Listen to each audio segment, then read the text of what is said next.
It's that time.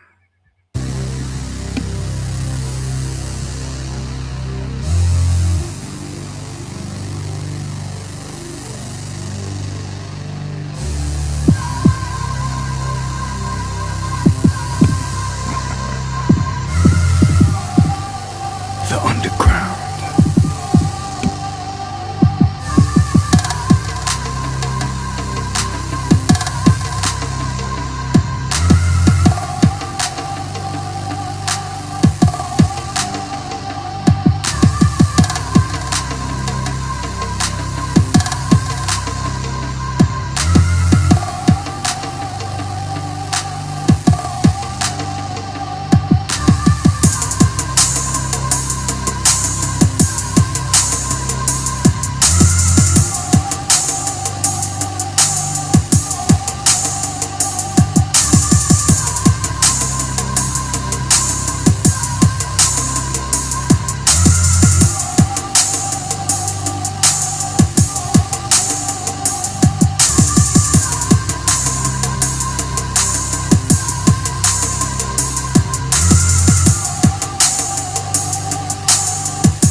Let's go.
The underground.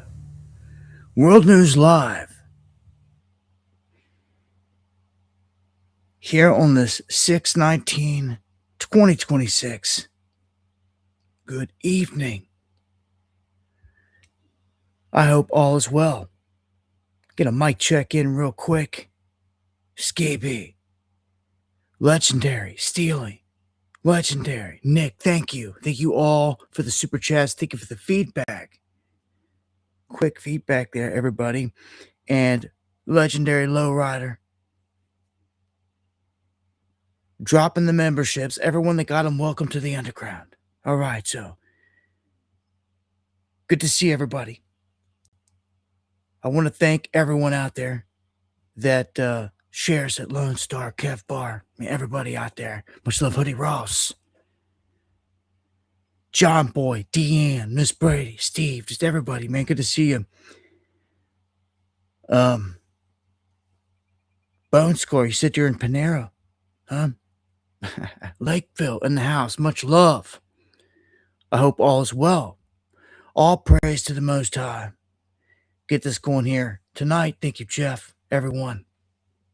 We are live on YouTube, on Rumble, on Facebook, and on TikTok. Latest that we're trying out. I don't even have that pulled up watching it tonight. I just know the last one I got violation after violation. We did nothing. So I don't know if that's going to work out for live stream, but trying to replace D Live. If not, I may just go over to X. I don't know. Trying to utilize my options. I've got like 4 or 5 slots there. Since I pay for it, I might as well be utilizing it. So, Deborah, everybody, man, just good to see you. And here we go. We got a lot to talk about here tonight. And I'm just gonna start off here with a deadly tropical storm going across the south. Didn't seem like much. A lot of people sleep on these things when it doesn't have a hurricane status. But the south, they're saying this is going to bring a 1 in 200 year rainfall with roads already underwater and families stranded. So this is an emergency situation. I don't know if you got hit by that rain that came through here in the system here in the past 24 hours or so, but it did some damage all over the place, man. That whole line that went through, I know it hit here and it hit hard. It rained hard. Creeks were about to bust out the banks. We didn't have it here as bad as some of the other places out there, but Alabama, Louisiana, Mississippi, hit with 1 to 2 feet of rain. You're not talking inches, man. You're talking feet. That is insane. Gargantuan level of rainfall registers at a 1 in 200 year event. That is crazy. So you actually had a county crew member die in Franklin County, Mississippi. The storm's just no joke. You can see the images right here, how deep it is. Car stuck. I'm going to tell you, don't never tempt it. If you don't think that you're going to make it through it, if there's any doubt, like, don't do it. Especially if you're in a little car. Because you're going to get drowned out, you're going to get stalled out, and you're going to be stuck, stranded. I mean, if you're already stuck in a bad spot, I mean, do what you got to do to get out. But I'm just saying, I've seen it all too often like this car. People just shouldn't have been out trying to get through a deep spot like this. Rescues out the wazoo here. You got to watch the flood water. They can be dangerous. Look at that. Just, that's nuts. I mean, yeah, these houses built on stilts, but you can see why here. This is Texas, I'm assuming here. More rescues here. They're showing, and I expect this to continue. Why they got that kid standing in the floodwaters in Galveston is beyond idiotic. Floodwaters can be toxic, super toxic, and with down power lines, they can be electrified. So, nah, that was dumb. But yeah, you've got this widespread river flooding all over the place, and it's pretty bad. So, I expect this trend to continue. You've got drought, and then on top of it, everything's dried out. You've got water that hits it torrentially, and it rolls over top of it. Really, just keeps rolling. And when the ground's hard, it doesn't soak it up immediately, and it causes problems. Flash flooding can be a huge problem. Places that normally don't see it. If it's dry and the ground can't soak it up, it's going to roll right over top of it. I know I've seen one. I've been in a very, very crazy one when I was going to Area 51, and it was the desert storm hit up in the mountain, and afterwards people were explaining what I'm telling you now because we were stopped. We had to backtrack. It was a nightmare. We got caught in it, and I mean, we almost lost our life. There was very few times out there on the road that I've come that close to dying, and that was one of them because the waters were just up to the doors, could have swept you off the road. We hopped behind a semi truck, and there's an old trick of semis use on the highway of tow, like get behind it and like it'll help kind of pull you with it a little bit. Well, if they would have hit the brakes, we would have hit the back of them, but they never did. They just kept on trucking right through the flood water, and we followed them and we got out. But everyone else wasn't so lucky. And then afterwards, we got out of our cars. We were looking. People were saying just that. They were like, "Yeah, where are you from?" We're like, Kentucky. You're like, well, these storms hit like this out here. You gotta watch them because they creep up on you just like that, and like you wouldn't expect it, but because it rolls right over the surface, it'll get you.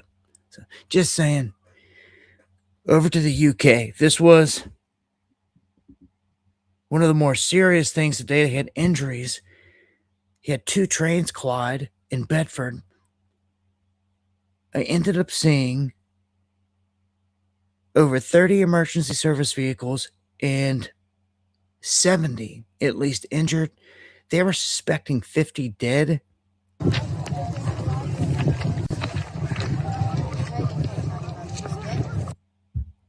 People sitting out in the grass trying to collect themselves, and you've got other people, that were said to have died. Here we got an update. Serious news. 2 trains have collided near Bedford in Bedfordshire, just north of London, reportedly resulting in serious injuries to those on board. Videos from the scene taken by passengers show what appeared to be 2 East Midlands trains services that have run into one another. Apparently some of their high-speed trains, and some of those videos apparently are rather distressing. We don't know any more details, but when 2 trains collide, it tends to be very, very serious. We'll get right onto that and see if we can bring you... Yes, okay, they haven't got any other updates, but yeah, like you said, whenever you have 2 trains collide, not good, right? I'm going to get to the warfront stuff, as always, here in a little bit, but as I've been saying, this economic stuff ties into it. I can't really talk about what's going on and why without mentioning it. The Iran peace deal is like garbage. It always is. Like every stream. Like, I lost count. I stopped counting at 50, but they did a report, and they said that like 47, 48 times they used the excuse that there's about to be a deal. It's about to be over. In the very next day or so, it wasn't. This was a week more, a couple of weeks ago. At this point,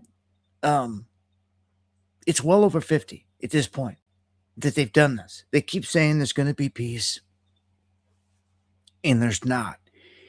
And see, in doing that, you keep everybody idle for a time. I feel like that time is up. Like, I'm irate about it, but like, if all the rest of the people around are just zombies to this whole thing, then what's it matter? then they want to wonder why things are the way they are around us. Uh, Jace, thank you for the super chat. Thank you so much for that. Thank you for all the support, guys. And Lowrider with the coffees, man. I appreciate the support more than you know. I don't know if it made a noise. What what in the world?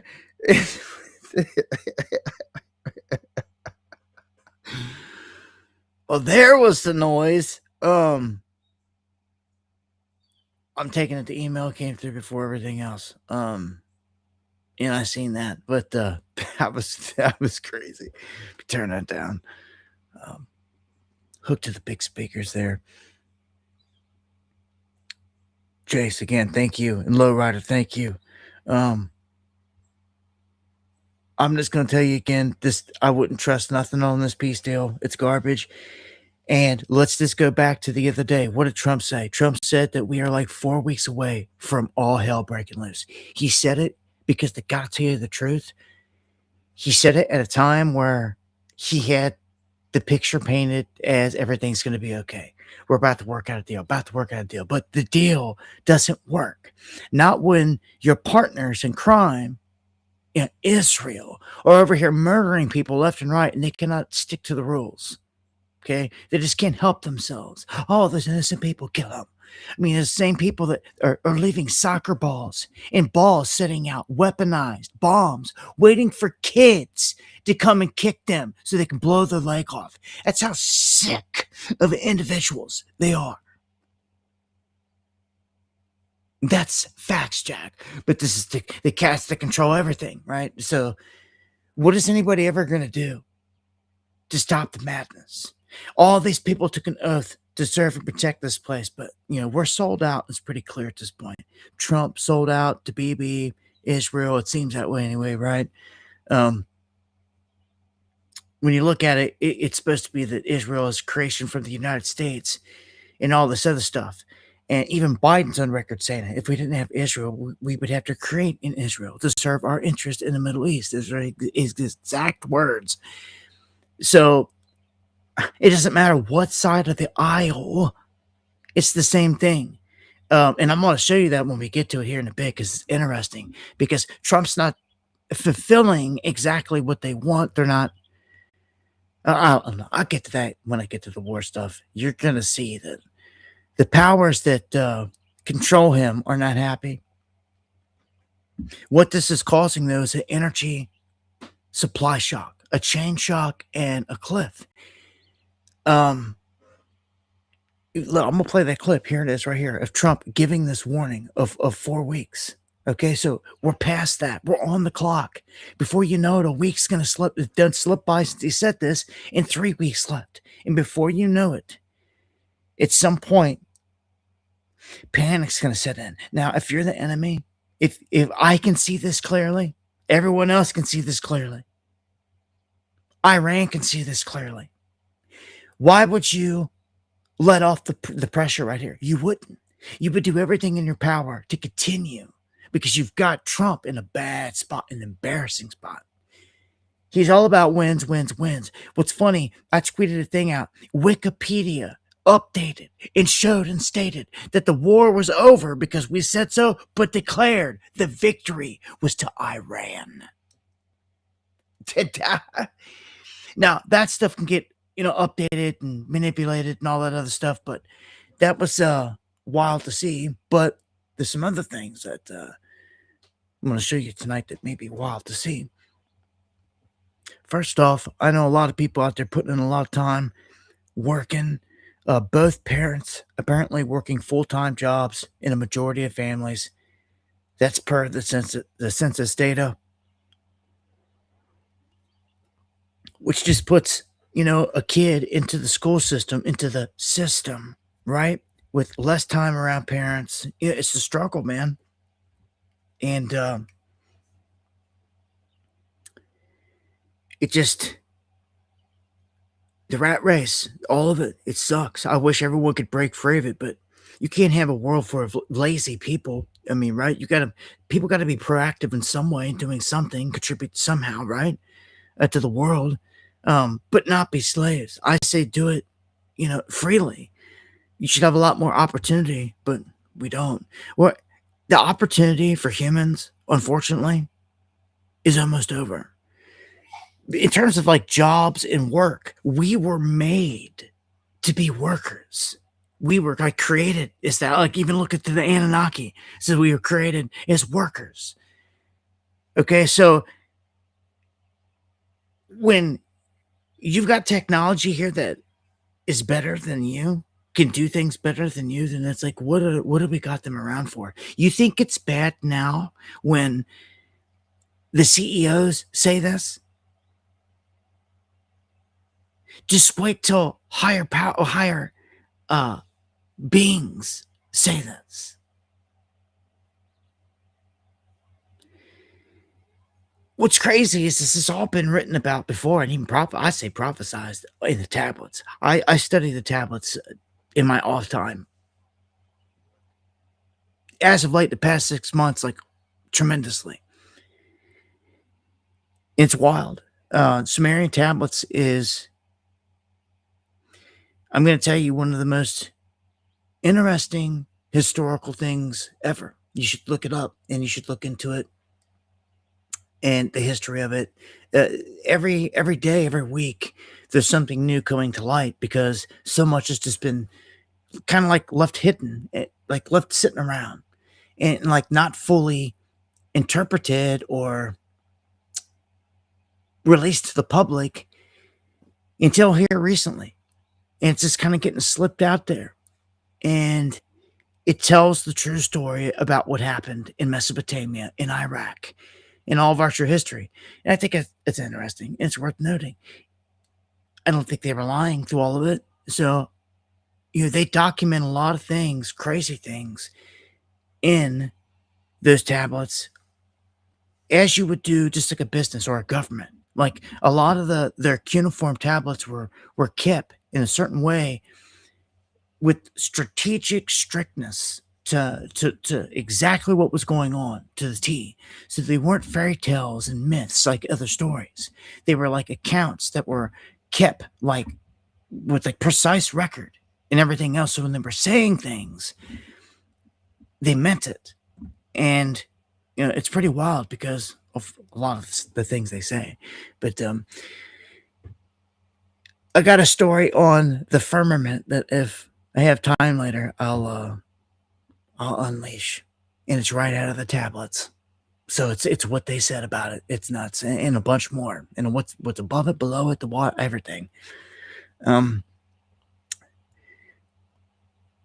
Keep on trucking, and we'll make our way there. I want to applaud all of you. That's right, all of you. Every single one of you that's listening, they can hear my voice, for hanging in there, for getting through the tough times, and having thick skin, having a tough spirit,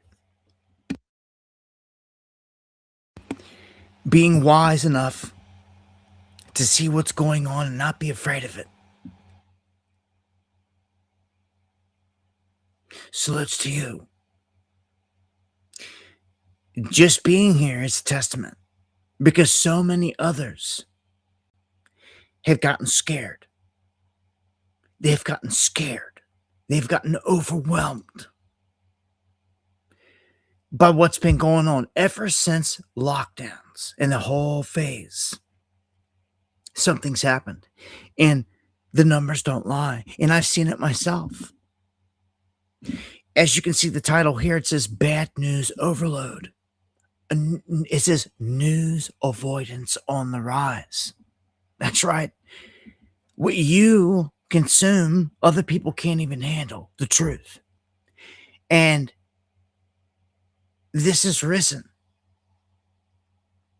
Okay? To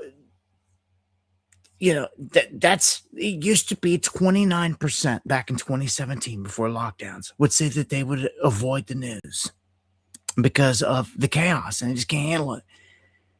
And I've seen it. I've seen it in my own life. I've seen people just melt because they can't handle it.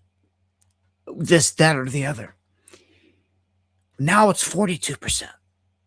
So we jumped from 29% to 42% of people out there. So we're coming up on like half the people walking around out there just cannot take it anymore, to process it, to even know what's going on.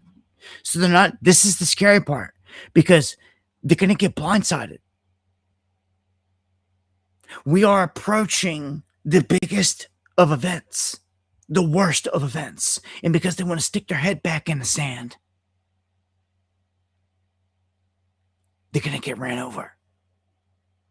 I'm trying to give them a quick, swift kick in the ass to wake them up, let them know, hey, you can be afraid all you want here. It's not going to change anything. Just like the Most High said, you should fear nothing. It doesn't change anything. You should never fear anything but fear itself, the old saying, right? You should learn to be able to consume this and not show emotion. For some, that's going to become boring then. Well, it's whatever. If you were here for entertainment purposes, maybe. But if you were here for the truth and you were here to, like, get a beat on what's happening and what's about to go down, everything, well, then you should pay attention. I mean, those of you that are here know this, but, like, those that, like, miss out on it are just going to miss out on it. It's that simple. You're going to miss the warning if you're not listening. And we're about to see game-changing, life-changing, historic-changing events. I didn't put anything in the title tonight, but I'm going to tell you I put a video out, though, earlier about a terror attack warning. And it's very serious, and we're that close to where their shills are openly stating it and warning, and they're trying to put the blame where they want it. That's how you know it's about to happen. They're trying to do that. And we're going to dive into that. And it's not going to work this time. It's always the same hand. It's always been the same hand. From JFK to Tupac and Biggie, it's the same hand. Remember, the alphabet gangs work together. So it doesn't matter. The dark factions that work together, doesn't matter. From what country or what, this and that. The worst of the worst, we know who they are. They are the same ones that do everything. They're the same ones killing people tonight, when there's supposed to be a truce in all this. Like, largely people don't care. But because people don't care and it is sat there, we're going to get rocked. We're going to get rocked. It's coming, unfortunately. I'm going to bite my tongue till I get to the information. I'm going to pull up the Twitter feed. I'm going to pull up some stuff. And we're going to look directly at what some people are saying openly. It's the biggest deal out there right now because big things are about to happen. Even the economy. I got cats that I've been following for a long time that are just now, like, they're saying it. They're like, yo, it's about to happen. It's about to happen. It's like, okay. These guys have never said this before. Financial guys, my gold guys have been saying it because they've seen the writing on the wall. And we're going to touch on that here in a second. If you're in cryptos, I don't know what to tell you. Besides, it's a majority scam, and you can make money in whatever if you time it right, depending on what you're doing. There's shorting opportunities throughout a bear market, and there's longs that you can set in the game as well. You can do this in stocks as well. I got a great piece on gold and silver that I'm going to play. It's like not even 5 minutes long here on the whole game here and what's going down. This guy that's been in the game for a very long time. And I think he speaks for himself here. And then I'm going to give an update behind what he says right here. Okay. So the opportunity to buy silver with both hands right now. The opportunity to buy silver with both hands has now arrived. Let's have a look at gold. Gold is a king of the metals. If we're looking at the chart of gold for this century, gold has gone from $300 where we bought it for ourselves and for our investors, and is now around $4,200, having been around $5,000. As you can see, gold had a correction which has looked massive for some investors, but really if you look at the move from the beginning of the century, or even if you look at the move in the last 2-3 years, gold has doubled in the last 2 years. So this correction, which is from an exponential move, remember, is just a normal correction from a big move, and it is soon going to be retraced and go to multiples of the current levels. So please don't worry about the correction. If you don't have enough gold, buy it now and keep it for the long term, because gold is going to go up by multiples from here. And it's the same with silver. Silver has gone from $4 this century to as high as $120. If you look at, again, the move when it crossed $50 and up to $120, it's been an exponential move. It's impossible to time a correction of these type of moves. All we can see is that as a percentage of the total move, up from $4 and even from the $20 just a few years ago, this is a small correction and it will end very soon. Maybe here, maybe in a couple of weeks' time, but when it turns, it will be violent. Please don't wait to buy silver at $100 because you wanted a confirmation, or at $120 because you wanted to go make new highs. Buy it here. Buy it now. Buy it at $65. If you didn't buy, as I said, when we recommended 25 years ago, or if you didn't buy when we recommended it at around $20, please buy now, because now is another opportunity where you can combine wealth preservation with massive investment gains. If we look at silver the other way around, it's, as we know, it's not silver going up. It's the dollar and the currency is going down. The dollar has lost about 94% of its value against silver since the beginning of this century. And that loss will continue to a total loss of the value of the dollar. It could take 5 years, it could take 10 years, but that's what happens at the end of every single monetary era.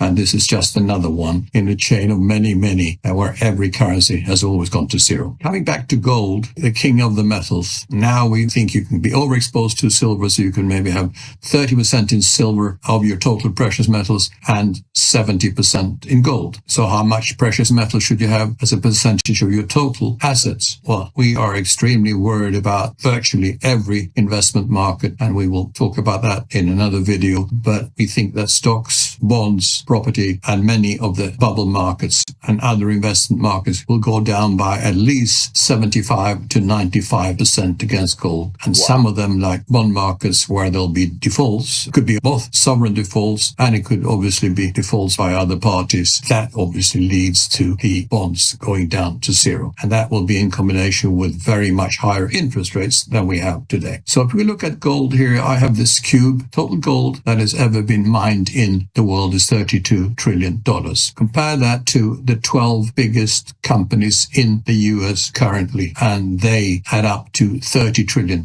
So all the gold in the world is worth just a little bit more than just the 12 biggest US companies. That shows you gold in relation to stocks is massively undervalued. Of course, it also means that stocks are massively overvalued and will come down dramatically. Central bank gold today is just over $5 trillion. Just one US company, the biggest, of course, Nvidia, is valued at over $4 trillion. Can you imagine the total gold held by all central banks is worth virtually the same as Nvidia, one US corporation? That is just not correct. And that relationship will be changed dramatically in the next few years. Oh boy. And I could see Nvidia going down Are in you this hearing bubble. what this man's saying? And this is the big warning I want you to take right now. He is warning you the same thing without even saying the word. Revaluation is coming. I'm telling you, he just laid it out better than anybody. He just showed you all these paper fake stocks are all supposed to be worth all this money in dollars. Okay. And the value of the dollar itself is like virtually worth almost nothing. It's like 94% loss on the metals. He's saying it's got to come to reality where the true value is going to be reined in. Do you understand? The true value of gold is going to be set. And I'm going to tell you, if they put it at $20,000 an ounce, $25,000 an ounce, That's where everyone's been talking. This isn't a fluke, man. And I'm going to tell you, this is going to be a once in a lifetime event. Are you hearing me? I don't say that often. I have been in silver and gold for over a decade. It's one of the only things out there I've ever told you to dive in. And if you would have been in it, you would have hit a 10x already from investment. I don't push it and all that crap. I just take you right here on the stream straight up. Like, just buy the dip, get it. Stock up silver and gold. This is where it's at. If you're sitting on whatever, imagine if 4 or 5 X's overnight here in the future because of a revaluation. You know what this also does? This makes all the central banks out there around the world, it boss hogs them up on everything that they're holding. You wonder why China's been on a tear buying it and all these other places. When this moment happens, you can't do the revaluation and leave anybody out. Like, it's because anybody holding it, I mean, it's worth that. So everybody that's holding it gains in this big time. And I'm going to tell you, man, like, this is very likely to happen. Another very telling sign here. What was this? What's this say? Congress reaches a deal, a housing bill, to ban a CBDC until 2030. Well, Trump already wrote an executive order saying that there will never be a CBDC. It's like, what are y'all doing? I'll tell you what they're doing and what's already been done is they're buffaloing people out here, smoke screening. Because what they've really done, well, no one's paying attention, and we've reported on it, is they've took Tether, which is like the number one crypto that stays at $1. If you don't know, Tether is like pegged to $1, a digital dollar. It always stays like right at $1. It does move a little bit. Markets move, it can go up to $1.01 or go down to 99. So it's susceptible to being zeroed out. Okay? Because it's a digital controlled currency that the beast runs. It's what to do. All the cryptos are pretty much flukes unless they have a real world asset. You know, and I'll tell you, there's some out there that do. They got an application in the world. There's not a whole lot, but there are some. And those would be the ones that hold real value. All the rest are just a shell, like nothing. They're literally nothings. Just a name and just a name and an image that people gravitate toward and like Litecoin or any of these other ones. Can you send these things back and forth? Yeah. But I can send emails back and forth too. You can't spend every single crypto per se, like in the store. Now, there's certain processes, certain cards out there that if you were to go in, they'll do like a real quick sell of all your stuff and this and that, but you got to have that card. And then you can use the crypto, but it's doing the sell and all that for you real quick and converting it over to USDT, which is accepted at the store. And that's what I'm getting at. USDT, digital currency, is already in place across the board to be accepted. They just backed it with gold. They didn't come running over with the respirator and throw life support on the dollar, the physical dollar. No, they're not. There's no ambulance even coming. It's bleeding out. But life support, the shockers, was gold. It would have saved it. But they go over here to the digital Tether and they back it. What does that tell you? Come on, I know you see it. I know you can figure it out. That's the end game. That's where they're taking everybody. And it's not a CBDC. Do you understand? They're playing that game. Told you, it's smokescreen. Right? They are setting the stage to save everything through a gold-backed, and I've told you this before already, USDT Tether. I tell you what, man, these dudes are crooks. This is a handoff okay, to try to save the system. But I tell you what, you can't do it unless you have an event. You can't do it large scale. You have to have a reason. You have to have a reason to convince me and you and all the rest of the world to go and download a digital wallet. Only take you 2 seconds, and trust me, they'll make sure everything's ready to rock. It already is. They want you to go just download any wallet you want to be able to spend USDT Tether, and they're going to tell you it's accepted everywhere. That's it. It's over. So what do they got to do to get you there, though? Because they could say that today, and everyone would be like, I don't know, I don't trust it, I don't want it.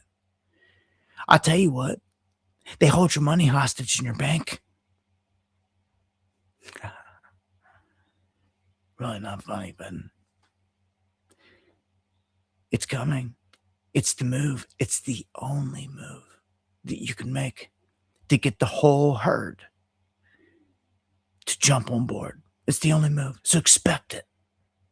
Expect your money, physical money, to not be able to be accessed. And what's the only way that they're going to be able to do that? Either ban physical money, which they're not doing, they're not going to do, or hold it hostage in every single bank everywhere.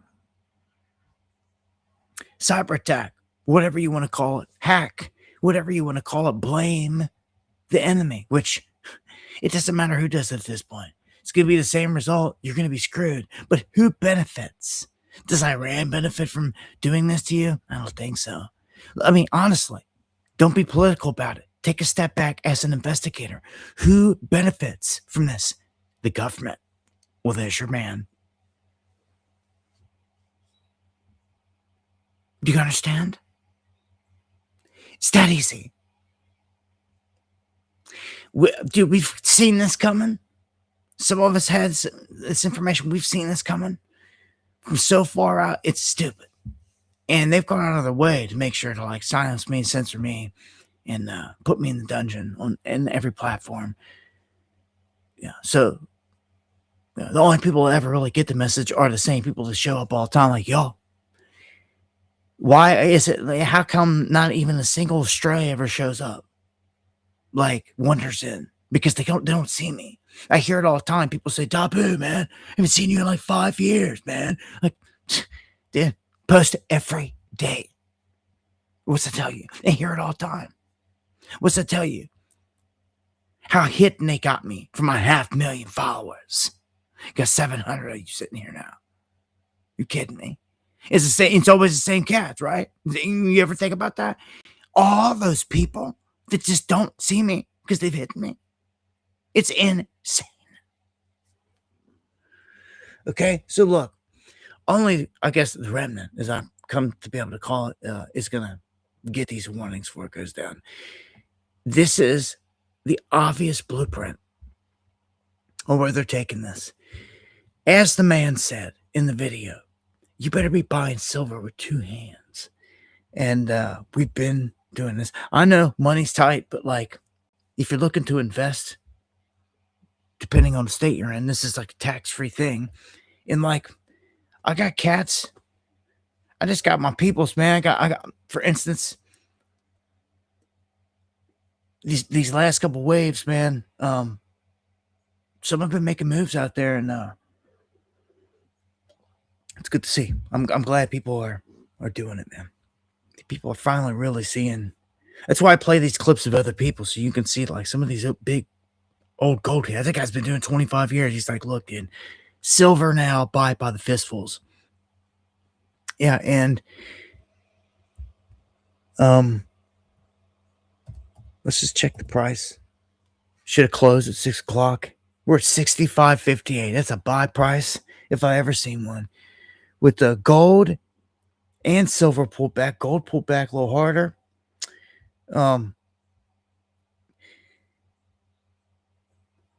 So that you know, and I'm not gonna play all the video clips because it take forever. But like 4 or 5 of the gold guys, economic guys all together, they see, like, and he even hinted and said it right there in that video, that like in the next couple of weeks it's going to be very telling. We're in an area here of support with gold and silver to where depending on world events, this could buck and run back north hard, or it's going to collapse down to the next support zone, which is what it should do. Technically, it should fall back, and for gold, it should be around 3,300. 33, their number. It should be in that zone. That's where the floor spot is on the chart, and that potentially. See, these guys are also saying that silver could decouple from gold there and break. They're actually talking about this big, where it runs on its own north. If this happens, man, dude, it's like it's going to end up going bananas, because when gold ends up swinging north, it's just going to supercharge it. This is how it works. And I would rather see a buy window open up for us right here of like, bring on 40s, but definitely 50s. We're $5 away, 58 cents away from $59.99. There is a wall there. But if it folds, because they're predicting gold may, if gold falls out and silver follows it, man, it will be as I said earlier in a tweet, it will open up the mother of all buy windows when it comes to this. It may be the last great one that you see. And it's natural when you look at the chart. Because of the rise that we've seen here recently with gold, it would be a natural pullback to a natural zone. And I fully expect from 33 it to pan out in that zone and then buck up for sure and run hard. That's how it works. That's how the game works. So it's following normal procedure here. But, if bombs, hypersonics, nukes, anything crazy flies, this stuff, or like the dollar gets decimated, you can see this fly. So few things could send the metals flying, but hey, man, the world is the stage. I wish you guys well in all your moves. I'd be getting it while they're getting this good right now, man. Oh, man. Everyone's always clamoring. It's up at $100. It's called FOMO, fear of missing out. So like somebody go out there and buy actually like $100, $100 and some bucks. It's like, no, man. I hate to tell you, but you just have to sit down and wait this one out. And it's a hard thing to do when there's all this FOMO and hype, but that's what you need to do. Especially if you want to invest big, it's okay to take a stab, buy a few here and there. But like, you need to know a spike when you see it. 120 was just a spike. We go there, you could double your money from right here, man. You don't get tax-free double your money opportunities all the time. And this could happen in no time. This could happen in months, not years, like we normally plan. Okay, we got a 10x out of the last decade, over 10x. That was awesome. Okay, I expect huge numbers within 5 years. But when you're talking potentially months, oh, man. I don't know, man. What a crazy time. Whenever the world currency, which is ours, starts to fall apart, like the guy said earlier, when you put the true value on gold and silver, the true one, it's over. There's no way these fake paper assets, these stocks, are worth anything. A fake paper stock is worth anything over real gold, and you know it. And the fact that it's all sitting at such a high price point, evaluation point, is nuts. So like you said, the top 12 economies out there equal what gold's worth. And that should not even be, like, it should be dwarfed that. The gold should dwarf all that. That shows you just how monstrous of a move could be made. The only thing that scares me, I'll say, with the precious metals here is this. If there was some kind of an attack or economic downfall, they could play the card, because it's on the table, of confiscating everyone's gold and silver because it's a national emergency.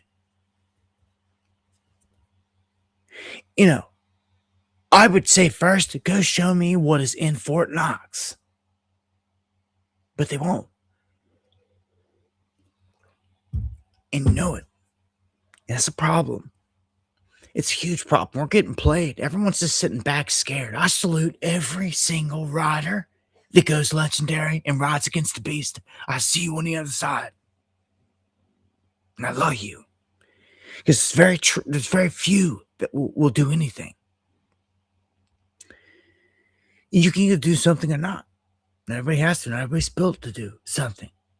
But like, when you're sitting here, when you accept a job in this life, like, and it's your job and it's your duty, then that's your job and your duty. Like when you sign up to be a soldier, for instance, lifelong. I'm not talking to somebody that signed up, because they're forced into whatever when they were young. I'm saying somebody made a career out of it, this and that. People that choose to kill and to do all these things. People that took an oath to serve and protect. Let's just put it that way. Like lifelong, and not only overseas, but like here. That's my biggest thing is like, where are you at all the time? Like, where are you at? Where's everybody took an oath to protect this place against threats, domestic and foreign? And for because Mossad is a mofo, okay?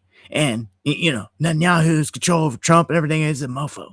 Okay, so all this is real. People are awakening to it. It's sickening. Like I told you earlier, most people can't handle it. So, those of you that can hang in there, I salute you. You're only going to get so many outs, I guess, or gifts. Silver and gold has been won, and it continues to give. By the pullbacks, by the dip, as we say. Let's go to Washington State. I'm gonna start to buzz through some of these, pick up the pace here. There's an exodus in terms of businesses leaving Washington State, and nearly 1 in 4 employers, that's 24%, are now actively considering leaving. So it's not just Cali. I told you Oregon, all the situation stuff going on there. Like, y'all, West Coast, man, somebody's got to you got to carve out a spot for the righteous one somewhere over there.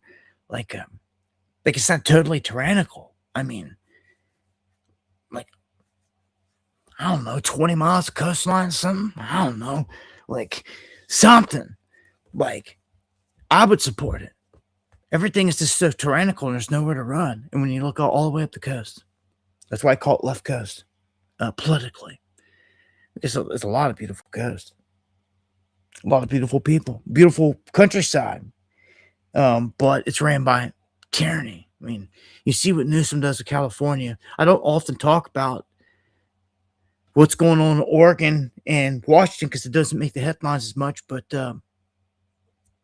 this is one of them, Washington seeing the same thing California seeing. People leave. And they're going to places like Texas. They're going to places like Oklahoma, middle of the country, Florida, things like that. Get away. Sucks, man. Feel like we're like losing the battle. That's all I'm saying. And look at this, though. Look what's going on there, though. You got a U.S. company gets approval to build the world's first fusion power plant. Where's this going to be at? It's going to be in Washington. Okay, so, hello. If people don't know, this is what's coming to your neck of the woods. Imagine something bad happens here. But you've seen with the data center thing, people can fill a whole freaking gymnasium and be shouting, no, they don't want it. And the goons sitting behind the table will still vote it through. That's treason, if you ask me. It should be like arrested on the spot right there.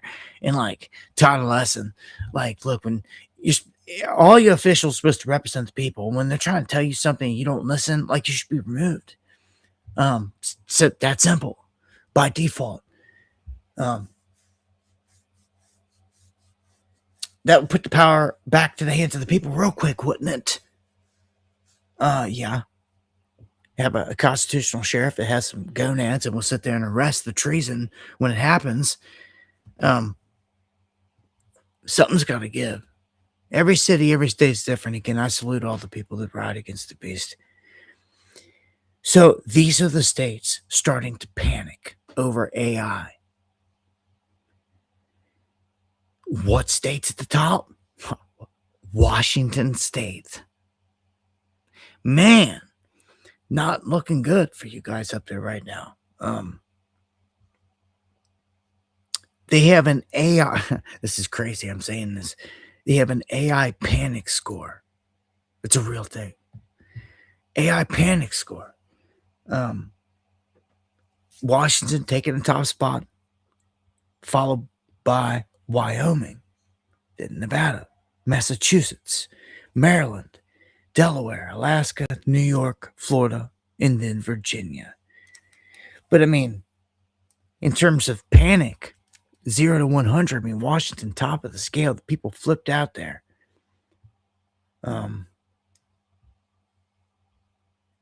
AI, man. And they're saying that a lot of the warnings right now are distracting from what's happening right now with AI, saying that like automation is like creeping up and people are looking at these bots and like, oh, these bots are coming down the road. And it's like, they're not coming down the road, they're here. But what they're warning is people are missing that automatic license plate readers, flock cameras and systems going up all across the country. It's dystopian, facial recognition, what they call digital grandmothers. You got mandatory drunk and distracted driving detection programs, like I showed you with the Fords and other 2027s and newer, because they made it law. They said on law in the books that all the new vehicles 2027 newer have to have that stuff. Like, I don't think so, dude. Like, I'm not never getting in anything 2027 or newer. Like, that's how I see it. Not getting in something that's like scanning me in the backseat. It's scanning me anything. Like, give me a 6'4" Chevy. Old Bel Air, something. Give me some old school, something Survivor, EMP. That's what I'm looking at. Like, the hell with all this new stuff. You can put whatever you want in any vehicle. Like, you do not need all this track and trace you stuff. It's already bad enough your phone does it. Yeah. And then you and the family, kids, everybody's got one, right? So it's not only tracking you, it's tracking you times 5 or whoever, the whole family, going out somewhere. I know where you're at. Oh, they can't pick you up. They can't eavesdrop on what you're saying in one room. They just go to somebody else's phone. Whoever's, and they could search through them. I'm not joking. They search through them and they, oh, right there. Oh, right there. Yeah, that sounds clear. That they must be sitting at the kitchen table with the phone right there. And you can hear every word you're saying. This can happen to any one of you at any moment through your freaking phone. It reminds me of Mossad stepping up into the whole iPhone technology and admitting it. And it's the same Mossad that it's been known, it has shown us. They've openly put explosives into electronics, used them as weapons to blow innocent people up with. And they've gotten away with it here on this world stage. I mean, that is terror. Are you kidding me? Like, that is terror. And to think that anyone out there that's got an iPhone, and Netanyahu rubbed it in everyone's face. Okay, you got a phone? Got a phone? You're holding a piece of Israel. What? Like, oh yeah, is that a threat? He sends Trump a golden pager. You talk about an open threat. There's no other way around it. What did they do with all the pay? They blew people up with them. Period. Like, that's like, they got him. Like, I mean, Trump is nothing but a puppet. You know this, but like, I don't think they're too happy with him right now. We'll get to that again here in a second. Let me give you an update real quick. If you guys got a Gmail account, okay, and much love, Steve. Much love, somebody that I want to give a shout out to, but I can't. Because you told me not to, so I'm not. But I think you know who you are. How's that? Because I see you. Lowrider, Steve. What is that? Kikari. Kev Bar, man. Everybody out in the chat, much love. If you've got a Gmail, I want you to pay attention. They have put active what they're calling AI spyware into your account. This went live in 2025. If you don't know, you can go in, and it may not work on a phone. It's interesting because I did it on my computer earlier to one of my accounts, and it worked because I went through what I'm going to show you, but then went in there on somebody else's phone or on somebody else's account. We used a phone, and we could not get it to go. We could not find any of the features on the phone. Couldn't even find all the stuff that I was seeing via the computer. So I'm just going to tell you that. But what you do is go to your settings, okay? And in the search bar, you can search for smart, all right? Everything that pops up with the smart setting, you're going to see there, you can turn it off. That includes grammar, spelling, autocorrect, all this, because it's watching and listening on everything, okay? Your list may differ, it says. Make sure smart features, which I did see on mine when I scrolled down. It's a major setting, checkbox. You got to uncheck it, and I made sure to. So if you're not seeing that, if you're not going there, you're not seeing that, because it'll stand out, you'll see it.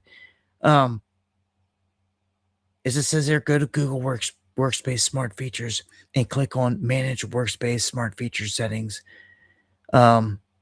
And click off on everything. Like you see right here, just click everything as a smart off.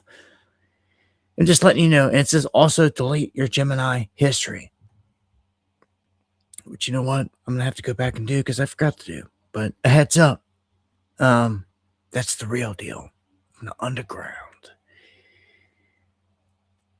This is wild. We're gonna get into some appeals court and Supreme Court rulings, and these are gonna be big.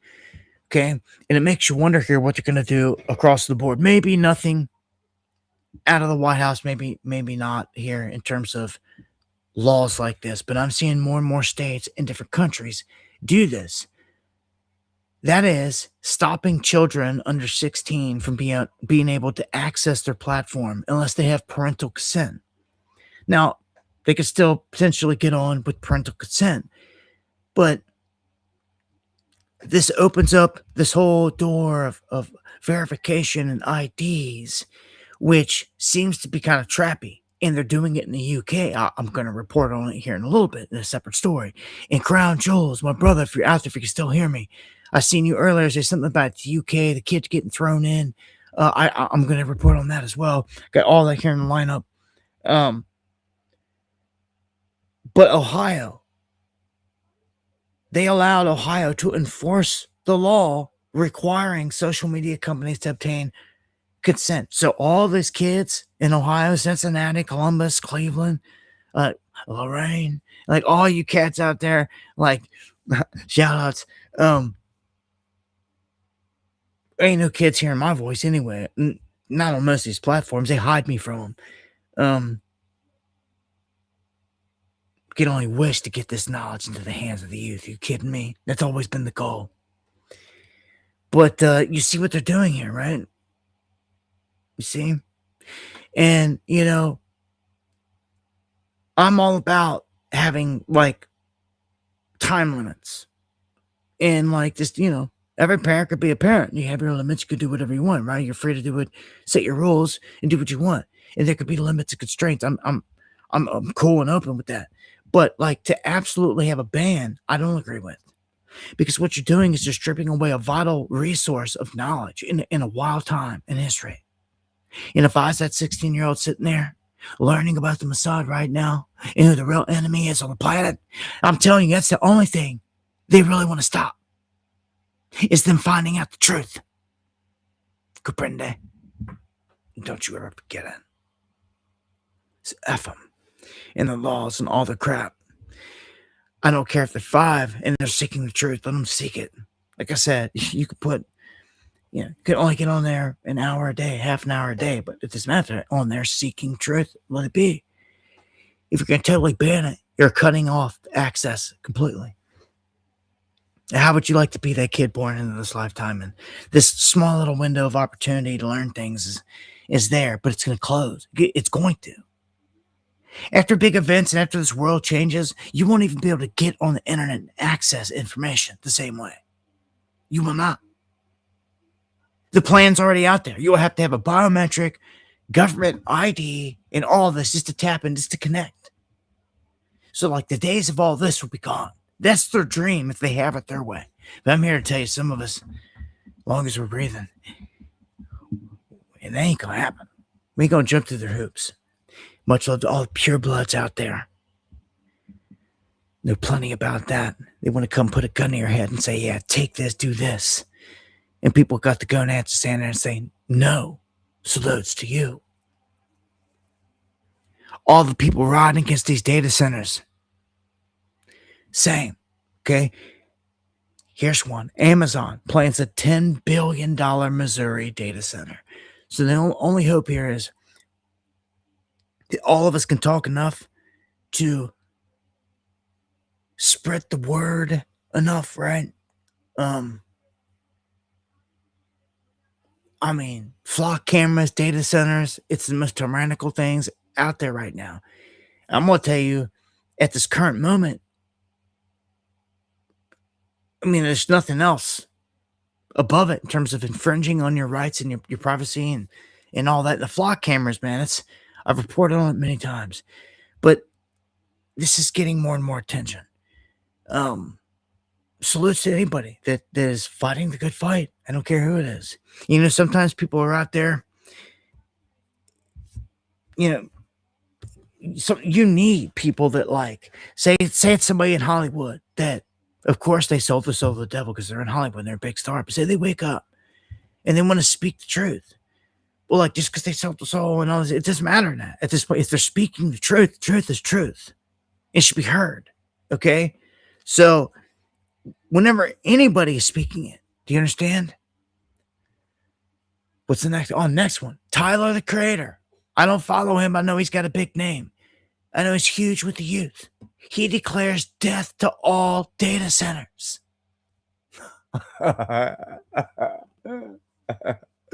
Like, am I gonna like this guy? Like, I don't know. Somebody's gonna come out, well, you know, he signed the air and he's did blood rituals and he's in the Illuminati and he's and well, like, what did I just tell you? Famous cats coming out of the industry.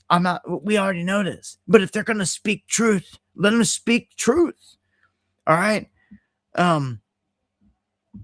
Let it be. Especially if it's to the youth that I can't reach and we cannot reach. Do you understand? So, hey, there's a stripe that gets earned out here on this warfront when you fight the fight. And, man.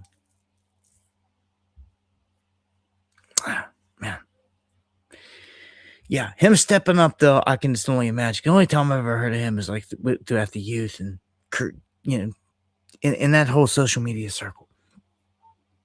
But more and more people getting pissed off.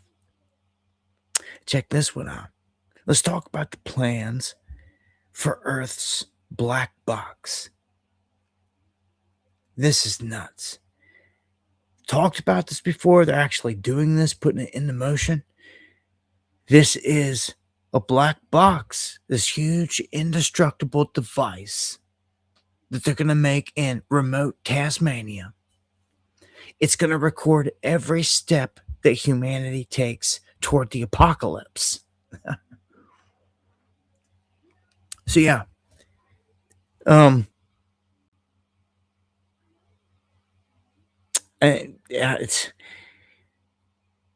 They've got all these little things going up. Wonder how much it's going to cost. It looks, if that right there is what it's going to look like, it looks pretty wild.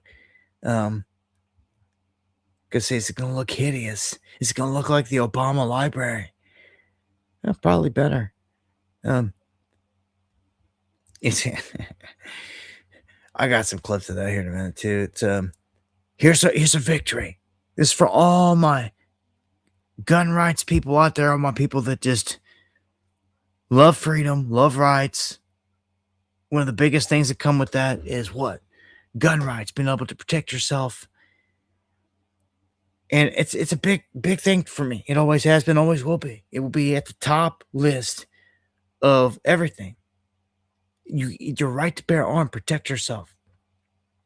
And I just love it that my state went constitutional carry and like you can just carry wherever. And like I just love it. Because it just keeps people honest. You don't see the crazy madness. Like if anybody wants to pull out a gun and get stupid, everybody around is going to pull theirs out and put them down. And it ends it real quick. And once that happens once or twice, word gets around, like everybody knows, like somebody tries to pull a gun at anywhere, like even at the gas station, anywhere, like you're going to get smoked. So it just don't happen. So it keeps things in check. Like, and don't get it twisted, a random thing. And the government always likes to target places like that and come in and try to set a little honeypot trap, shooting up, to try to put laws in place to take away your rights. Ain't falling for it around here. And this is a huge one. This ruling right here is massive. Yeah, much love, Joe. Much love, everybody out there. We're already past top of the hour. Everybody on Facebook, TikTok, Rumble, as long as I'm connected. And everybody here on Facebook, watching the Facebook chat, the Restream bot kicks over some of the comments. So I get to see whatever I'm connected to out there live. So this one, though, this headline is big. The Supreme Court rules that the feds cannot disarm you because you smoke pot. Because you like to smoke some weed. Even medicinal, whatever. And see, they tried to pull the card here in Kentucky. It was crazy. He's even, my governor straight out came out and said, he's like, look, I'm on the back and support the people here. They want their own rights. They shouldn't be stripped of their right. You know, he was actually, it surprised me. For that second, for that stance, he was saying, like, you know, you should not have your gun taken from me because you need to smoke some weed medicinally. You shouldn't. And you shouldn't at all, ever. It's just a door for the government to get in and take your rights away. Come on, man. So things have been easing up with weed more and more and more, and every state's different. But they did even change the schedule right out there on the federal level. But this is huge because no longer can they say, okay, well, we found some weed in your house or on you and this and that, like we're taking your guns. They can't play that bullshit. Okay? It's, you know, it's a victory for the people. So, this happened on Thursday. Supreme Court ruling that the government prosecution of a Texas man under 18 USC 922 G3, the provision barring unlawful users or those addicted to any controlled substance of possession of firearms violated the Second Amendment. And they said that regular weed smokers did not, that does not violate it. It's an opinion basically left open, but it's fought by the Supreme Court. The decision is deliberately narrow. It does not address efforts to ban addicts or those presently intoxicated from possessing firearms, but they said simply that you, in the end, you cannot infringe on their Second Amendment right because they're smoking. So F them. This is wild. Repeat offender released from jail just 2 days earlier randomly chokes a woman at a Target in California. The store gets evacuated. He's trying to kill her. This could have all been avoided if Gavin Newsom and his minions would just ship these guys out. It's that simple. You can hate ICE and the feds and all that all you want, act like you want, but it doesn't matter. That's not an excuse to let murderers and rapists go. It never has been, never will be. It's treason. If you had good sheriffs, marshals out there right now willing to go around and arrest treasonous people, he should be at the top of the list. But unfortunately, in this corrupt mafia country that you live in, he's probably going to end up being your next president. So, whether people want to hear it or not. If people don't want to hear things, they can get up off their ass to change the world. They can do something about it.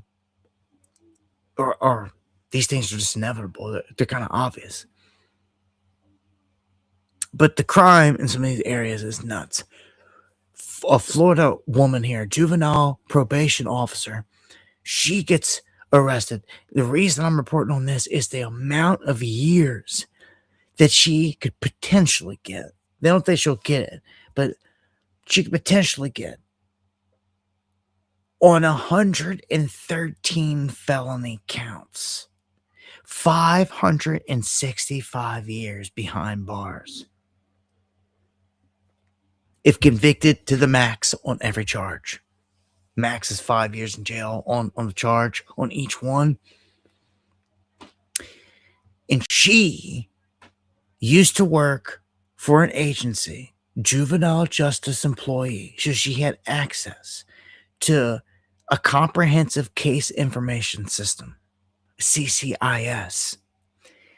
She got fired for beating somebody up, but she kept going in and accessing the information for a while. What she was doing is she was going in and looking up any charges that involved a drug trafficking organization or gang called DTO.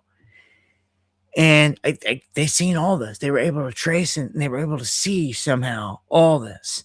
So, like, you're in a government system. You gotta. I'm not telling you you're in any system. They're watching your every move.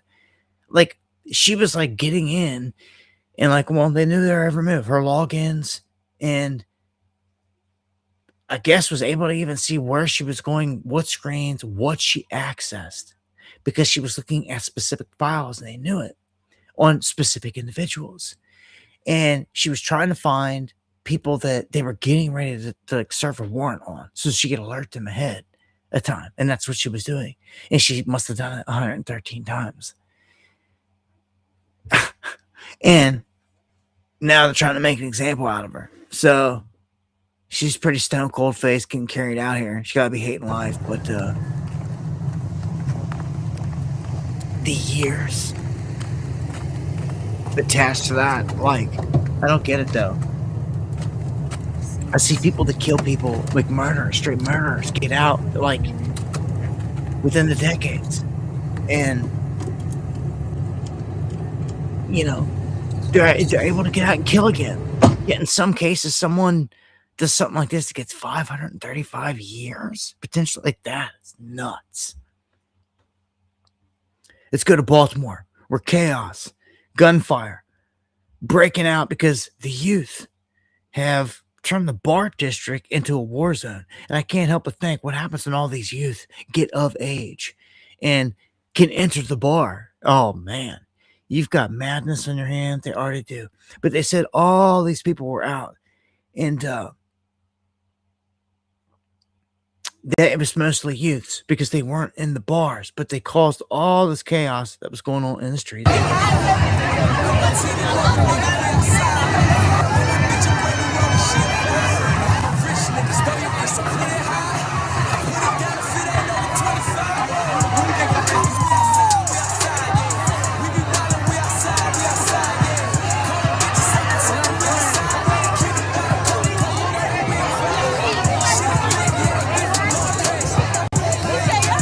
Okay, so they're just calling that, right? I mean, I've seen them wild. I mean, I don't know. I seen way crazier. Well, that they said gunfire and all that. We didn't see it in that clip. Anytime gunfire breaks loose, yeah, you're gonna scatter. They did it in NYC here over the weekend, or and before I forget, happy Father's Day weekend to everybody out there, all the fathers out there. Much love, because next time we're live is scheduled to be on Monday. So, yeah, just much love to all the fathers out there, and hope everyone is just enjoying the weekend. Yeah, friends and family, get it in while you can.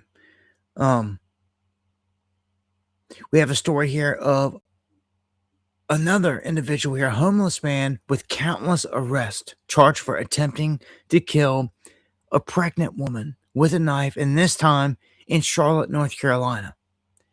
It's like, what is going on here? You know, you had that one girl knifed. Man with a lengthy criminal history now charged with trying to kill a pregnant woman in Charlotte. Police say officers were called about an assault yesterday afternoon. This was along Equipment Drive in the northeast part of Charlotte. We're told Paul Hicks attacked two people with a knife. Police say he tried to kill a 26-year-old pregnant woman and a 34-year-old man. Both are expected to recover. Records show both victims listed as outside family in relation to Hicks. He's charged with 2 counts of assault with a deadly weapon and assault on a pregnant woman. Jail records show Hicks has a lengthy criminal history with past charges including robbery, fleeing and eluding arrest, assault, and drug trafficking. He's being held without bond tonight. All right, well, what you expecting there? I don't know. Again, when these guys got these long records in history, I mean, people make mistakes, but like, damn, when dude's got like, 10 felonies for doing something, then maybe you should watch out for them doing that. I don't know. It's crazy. So this takes me to this next one. Pure outrage in the UK. And I'm wondering, after looking at this story, how much of this is this grassroots, or is this something actually, because it hit me, it's like the way that all the stuff is coming on the story, it's almost something like it has a benefit to release the government, it has a benefit for the government. But they released, as you can see here, it says on bail, a suspect that took a toddler in the UK and threw him into the crocodile pit. A 3-year-old boy. He remains in critical but stable condition. Thrown into the enclosure.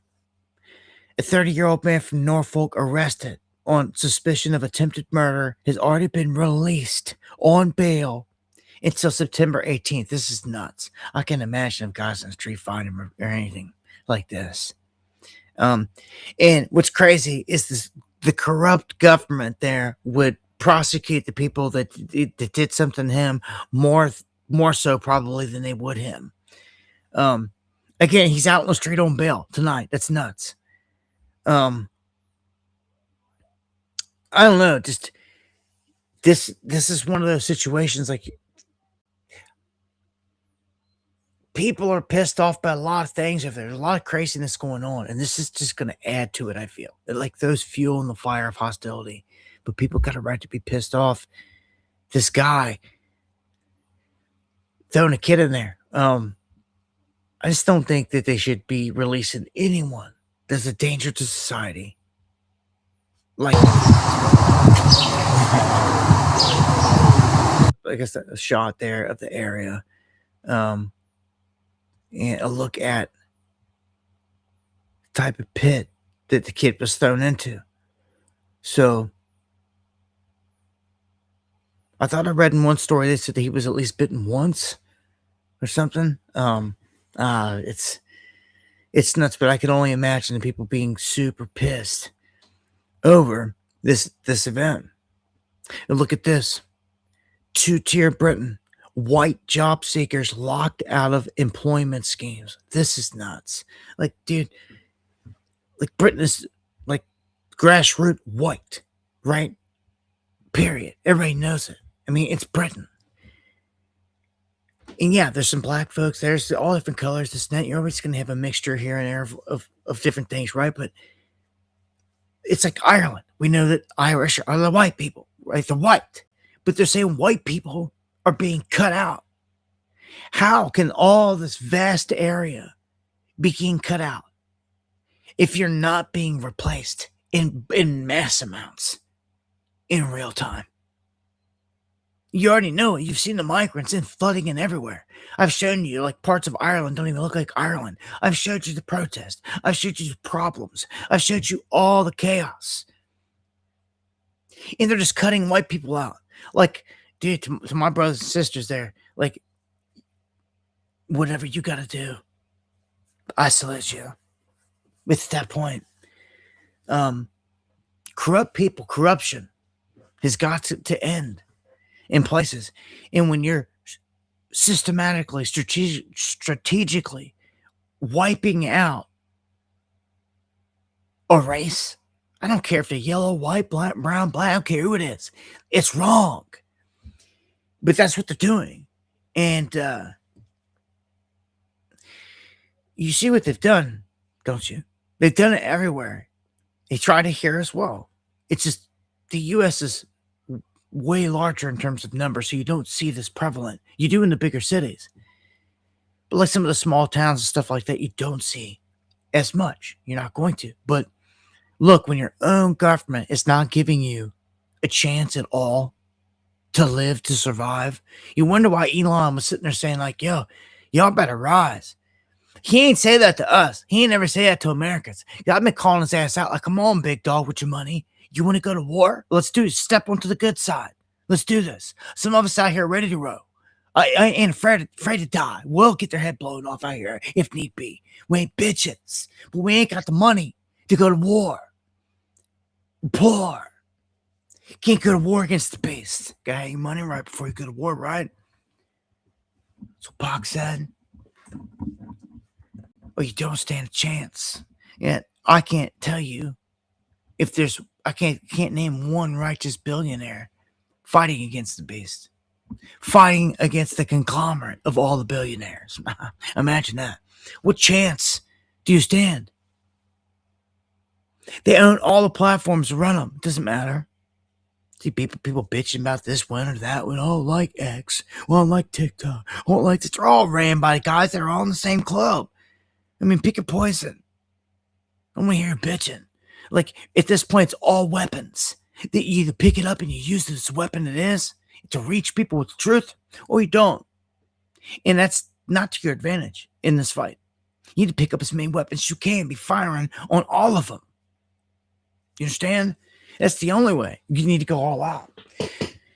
Because anything less is just not going all out. In this day and age of censorship, man, it's a constant battle. But I don't know what to do, man, when I see such a mass of people being targeted.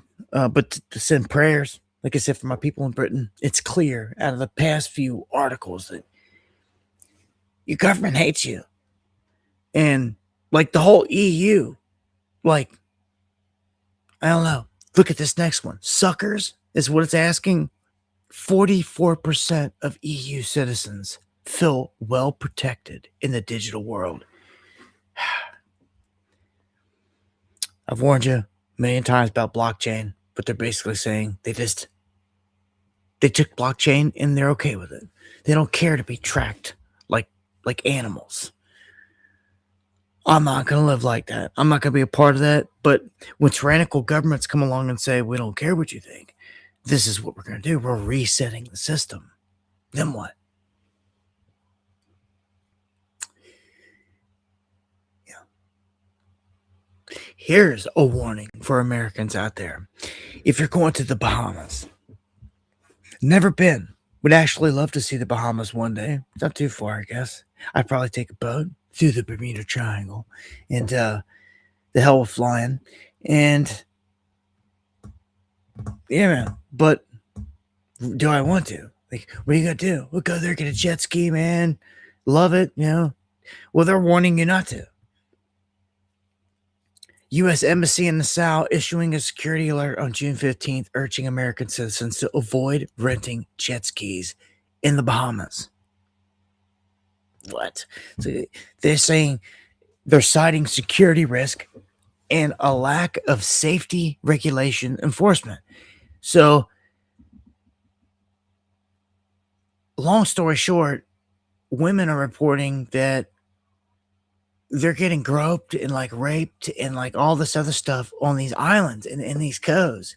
And it's from the guys renting out the jet skis. And some are trying to say that they only rent them out in groups. Like if they think a couple hot girls show up, they're like, well, we rent out jet skis, but you got to have an instructor go with you.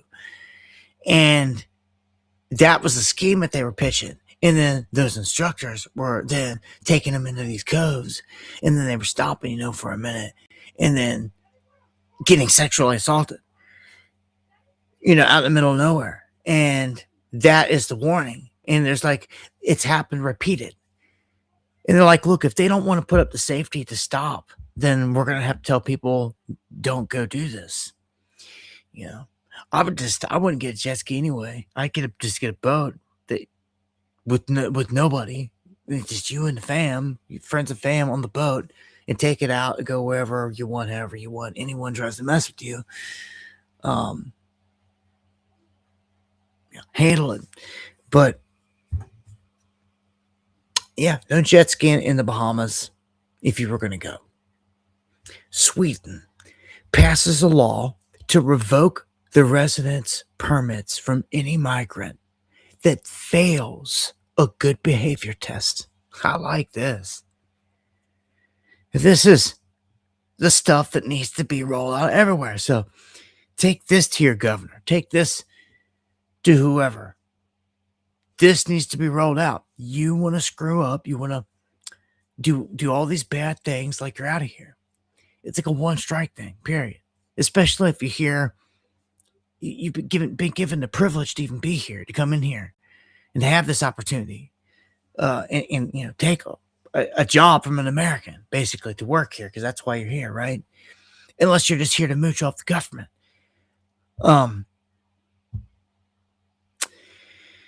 Either way it goes, if you're going to rape someone, commit a crazy crime or something, it's like, if there's no releasing you back into the streets, like we've seen, so some innocent girl can get raped and murdered again. No, man. That's why I told you, I don't see how governors and people are not getting arrested, but this is truly a clown world at this point. Everyone's evil. There's no righteous good men anywhere to go and arrest the bad guys. Since all the bad guys are in all the high spots and they're all in the club, this is what we're stuck with. Until real riders organize underground away from electronics and sweep the beast by surprise, ain't nothing ever gonna happen. And it's just the way it is, man. But we're almost out of time anyway on everything. Big events coming.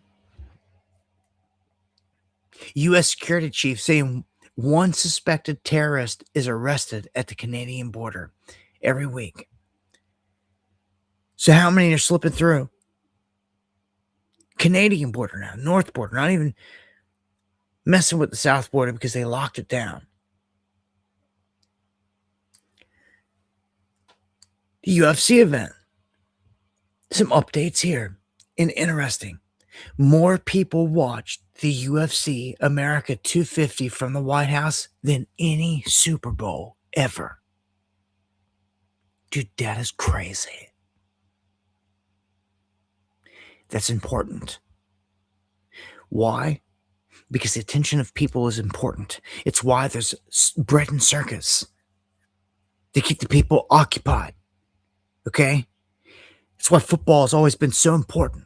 Okay? And all the millions that tune in, halftime show, all that. And all the subliminals that are dropped during that. The attention that's there by millions. There's a reason for all of it. Tied into the occult. And the timing of all this, as I told you, that went down was huge too. For that Sunday, where the moon was, the void, everything that opened up in that window, exactly for that night. It was all planned. They knew this in advance, and they took advantage of it. And instead of having some kind of crazy terror event go down and ruin the night, they ended up coming out and telling us, well, they foiled one that was going to happen, right? And that these goons were going to fly drones into the White House and into the arena, into everything, blow people up, and start running people out into a certain area where snipers are going to start opening fire on them. And it sounds all too made up. It sounds too, it's choreographed. Look, I've been doing this too long, man. It sounds all too like they had a hand in all this. It's ridiculous. It goes along the same track of crap. I'm just like, I got so many questions. They tried to say at the gate there's 23 people. All they keep talking about is the 5 they've arrested. Not a word about nobody else. Like 23 people. That means you know their names. Are you chasing them? Are they on the run? Like, what is going on? Like, it stinks to high heaven, but all I'm going to tell you is they revealed there's a terror plot in the air. Do you understand? Terror plot is in the air, is what you need to know. And I wouldn't doubt it if they don't do another event like this, because Joe Rogan was saying it was the best card, the best, the biggest, the baddest in history ever of UFC events ever. And with 150 million views, when they want the attention of the people again, for whatever reason, they will do this again. And I'd watch them, man. I'm telling you, they know by these numbers. They're looking for shock value and to plant sigils and subliminals in the back of your consciousness in all these events. And those numbers is what they're looking for. Because even news isn't cutting it no more. People aren't watching TV, and this and that. So, yeah, I think it's something to pay attention to, those numbers. Right? So they are saying that this illegal alien is the ringleader in the terror plot to kill what they're calling capitalist elites at the UFC White House event. Okay? And this Abraham Hermosillo Alvarez tied in with the Tyson proper. And again, they talk about this handful of people. They're very short about it. It says right here, Hassan Piker calls on his followers to kill capitalists. They kill them. Kill those. What is that? Poor people that they can afford housing in Berkeley. I don't know how that works. My understanding is that the property owners who have properties there choose just not to rent it at all. Yeah, kill them. Kill those motherfuckers and murder those motherfuckers in the street. Let the streets. Okay, anybody that does that, anyone that's calling for pure hate to kill like that, I mean, you're asking for it. Like, I mean, just, and yet you're going to say that this is just the following and tied into, I don't know. I don't trust this whole plot. And, I've got more than just that. What's this next one? This is another illegal alien thing here. Look what it says. Illegal alien felon with a prior cocaine conviction and 2 deportations arrested flying a drone in restricted airspace over the Atlanta FIFA World Cup Fan Fest. Okay, so here we go. I've been waiting to see if any of these things are going to be targeted. What is he up to? So here we go. A World Cup had suspected individual that should not have been able to get the drone up. That's the crazy thing here, is because any consumer drone that a normal person can get their hands on has to be registered to the FAA and all this other stuff. I know I'm a drone pilot, and even the drone systems like DJI and all that, they all have geofences. They have all this stuff. You are not going to get it off the ground around big events. They won't let you. You have to have one that is like customized and used with like no GPS or anything, and you have to be pretty good at flying because you got to counter all the wind and everything manually. And this is it's an interesting bit, I feel. When you couple this with the warning that was put out and what else I'm about to share with you, we'll open up a screenshot here of a warning. If I can get it to open for me. Come on now. Imagine this. Doesn't want to. There it is. All right. Had to open it up on the media player. What? Is it going to show me the media player over here? Or not? What's going on?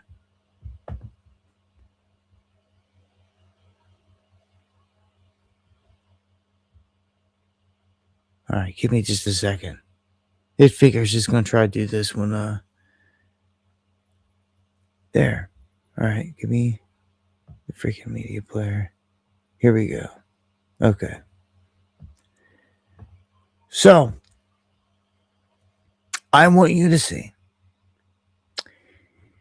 that Mrs. Laura Loomer has posted that there's about to be soon a massive Islamic terror attack in America, and the perpetrators will likely have financial ties to podcasters. Dude, this is a setup from hell. I'm going to tell you right now. Those that are sowing discord for foreign nations in America, okay, she predicts there will be many casualties. And only then will it maybe set into the people that they have been suckered into a psyop, a terrorist psyop, to distract them from the threat of what she calls the real terrorism. And why in the heck can I not get it this day? On the screen there. Come on. Let me...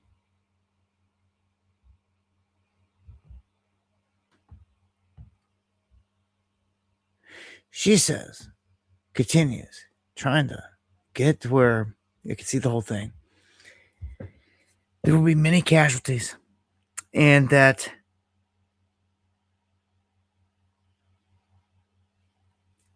there's likely to be 10 times more casualties than 9/11.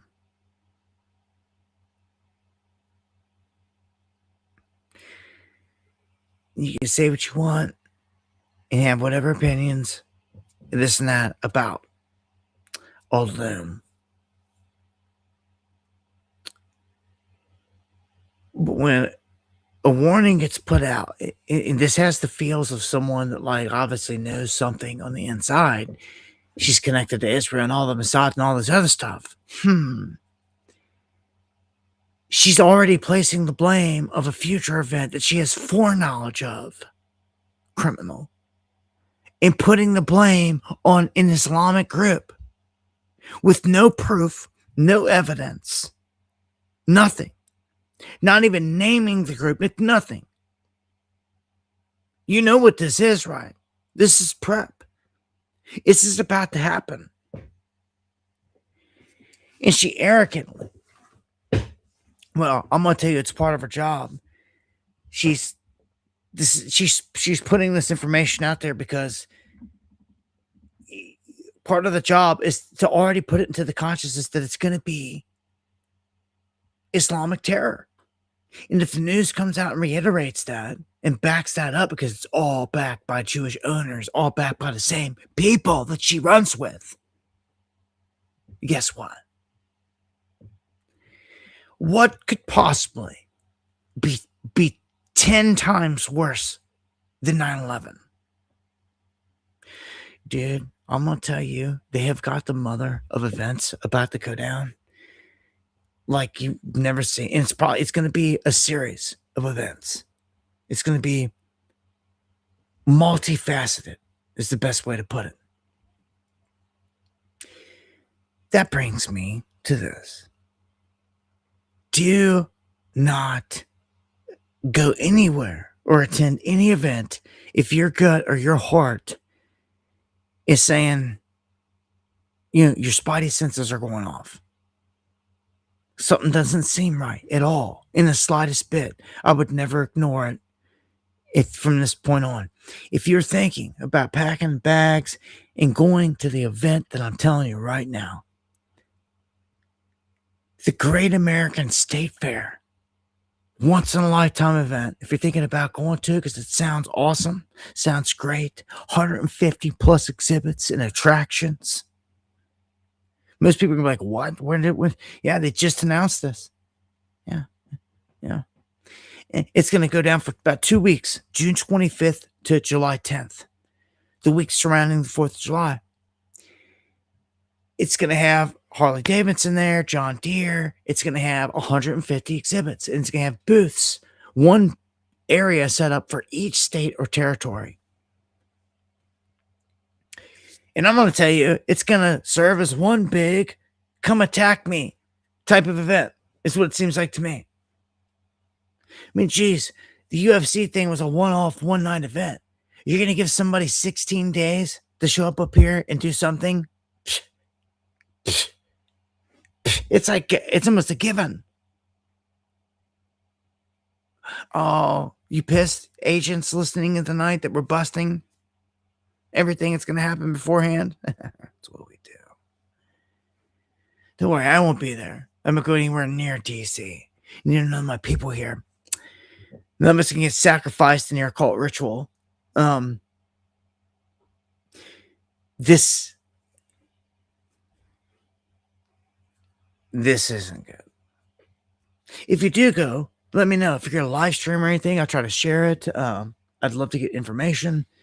I guarantee you most people are just now hearing about it for the first time.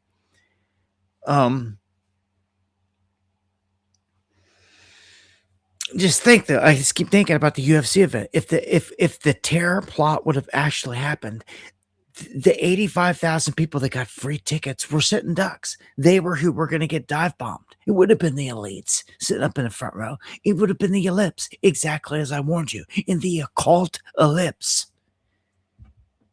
They would have ran them out and they would have started sniping people right there from the man.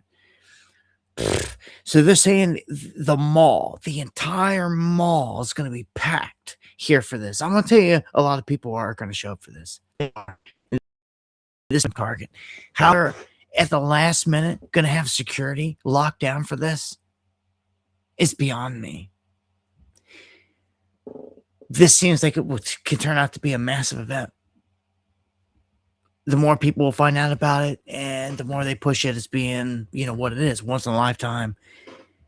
It's the Great American State Fair. You're never going to see it again like this. Like, in August, the whole theme, they're carrying it on from what they did from the White House. It's Freedom 250. And it's like the card hasn't been played. You know what I'm saying? It's like we know to attack one of these things is like in the script. So this don't look good. It just don't look good. But I don't know what else to do, but give you the warning in the alert, in the heads up, and say, hey, this doesn't look good. Looks fishy, smells, kind of like they're up to something. Same old hand, same old crap. This is one I'd watch. 100%. And, if this was being held somewhere else, I'll be honest with you, if it's being held somewhere else, outside of the Devil's Playground, I might think about going up and covering it or something like that, but it's not. I've been to DC so many times, and there's a, I don't know what to call it besides evil energy that you can feel in the place. The ominous, all surrounds that obelisk and everything else, the whole place, the way it's laid out, the whole place it was made. It's seething Luciferian energy. And you can feel it, especially in the prime spots, especially if you're a sensitive person that knows about it, anything like that. And I don't like it. I don't like it. You can feel it as soon as you enter. Like, as soon as you get on the outskirts, I could feel it in Crystal City. That's why even Crystal City wasn't far enough out for me to like stay in a hotel. Because staying in a hotel, I almost stay far enough out where I'm not feeling it. It's that real. Again, people out there that are just slipping and not paying attention to these things. There's energies and things going on right around you, man, big time. And like, for sure, you can feel it in DC. And I don't want no part of it. I'm sick of it. I told myself last time, like, I'm done. Me and a person I was up there with on one run, we had a wild event. We was up there covering, and they were burning. They had the golden calf out, all kinds of crazy stuff. I remember we were in a car and we were trying to get around traffic, and the person I was with driving like went over the median and like just went around all these people in like opposite lane, like craziness, like total madness, and we went around all these people's nuts. That was a wild time. But at the end of that trip, I told myself, man, I don't think I'm going back in there. And every single time, it was like, I don't think I'm going back in there. But I was up there for, the inauguration, bunch of other stuff, many times. It's always got the same dark energy. Not to mention, the attacks I've taken up there on Capitol Hill, and all that stuff. So, hey, man. Again, if you're going, dabu7@yahoo.com. Let me know.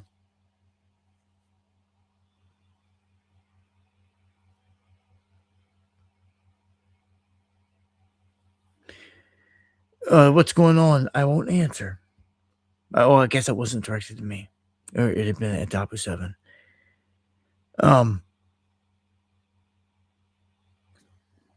When Jeff Bezos tells Trump that buying the Washington Post was the worst investment he ever made, maybe there's something to it. He says that place is terrible. The people that work there are terrible. That's crazy. But he said it, and it's out there, and shows how bad they suck. There's democratic socialists out there, right? And socialism inherently always flops and never works. And is ran by a dictator.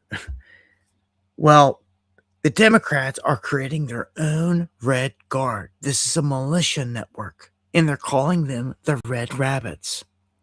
This is real deal. Well, everyone else is out here doing nothing. Not organizing because they're freaking scared. And not doing nothing with time. Other groups are. They're forming here in large numbers. And they're doing stuff. And because everyday Americans are docile and spend their time on Sunday watching men in tights throw a ball around, and they don't get organized to do anything, you have groups show up and start to take over. And before you know it, your town has a court system that's pushing Sharia law because you sat on that ass. You want that? Huh? It's going to be damn embarrassing. It is damn embarrassing for anyone that can even have to say that. You sat there and you let this creep up in your neck of the woods, and you didn't counter. You didn't stop it. You didn't stop these agendas from attacking your way of life. Do you and your people have influence at the court system? They have your own beliefs installed? No, you don't. None of you do. Not one of you. But they'll install that, and they'll put a statue of Satan at the courthouse, and they'll do that, right? This place is pathetic because it's ran by a mafia that worships the fallen. That's the truth. So this brings me to some clips here. Barack Obama and these goons, they have this party at the Obama Center opening. But here is probably the laugh of the night, if you wanted a good laugh. You literally see Joe Biden stuck on the stage after everybody walks off, and they're all behind bulletproof glass, mind you. Shows you how scared they really are. He's looking around the crowd, and you can hear him say, "Where's my granddaughter?" Like, because the mic's still on and all this other stuff. And you can just... It's crazy. I'm going to play the clip. Obama thinks he's cool here playing the air guitar, I guess. But this is a clip of it.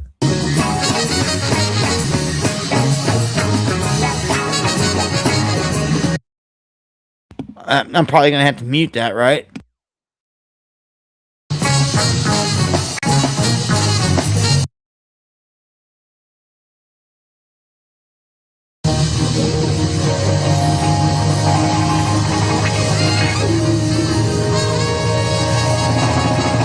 Here it is.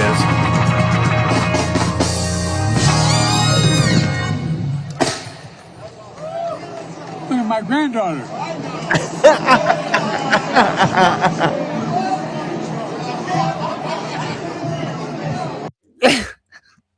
I mean, he looked lost. He sounds old and lost. And like, that is just wandering around. Like, don't you guys know already? You cannot leave that man wandering around. Here's one. Air Force One. The one that's been running for 35 years or so. Since George H.W. Bush. And through 9/11, through all those things, it is being retired. They're bidding it farewell, apparently, to Air Force One. It will still be in the fleet to, like, I guess, fly people around in government and probably be painted different and all that. It'll still be used. Trump and others are going to start using this new one. And I question it, though.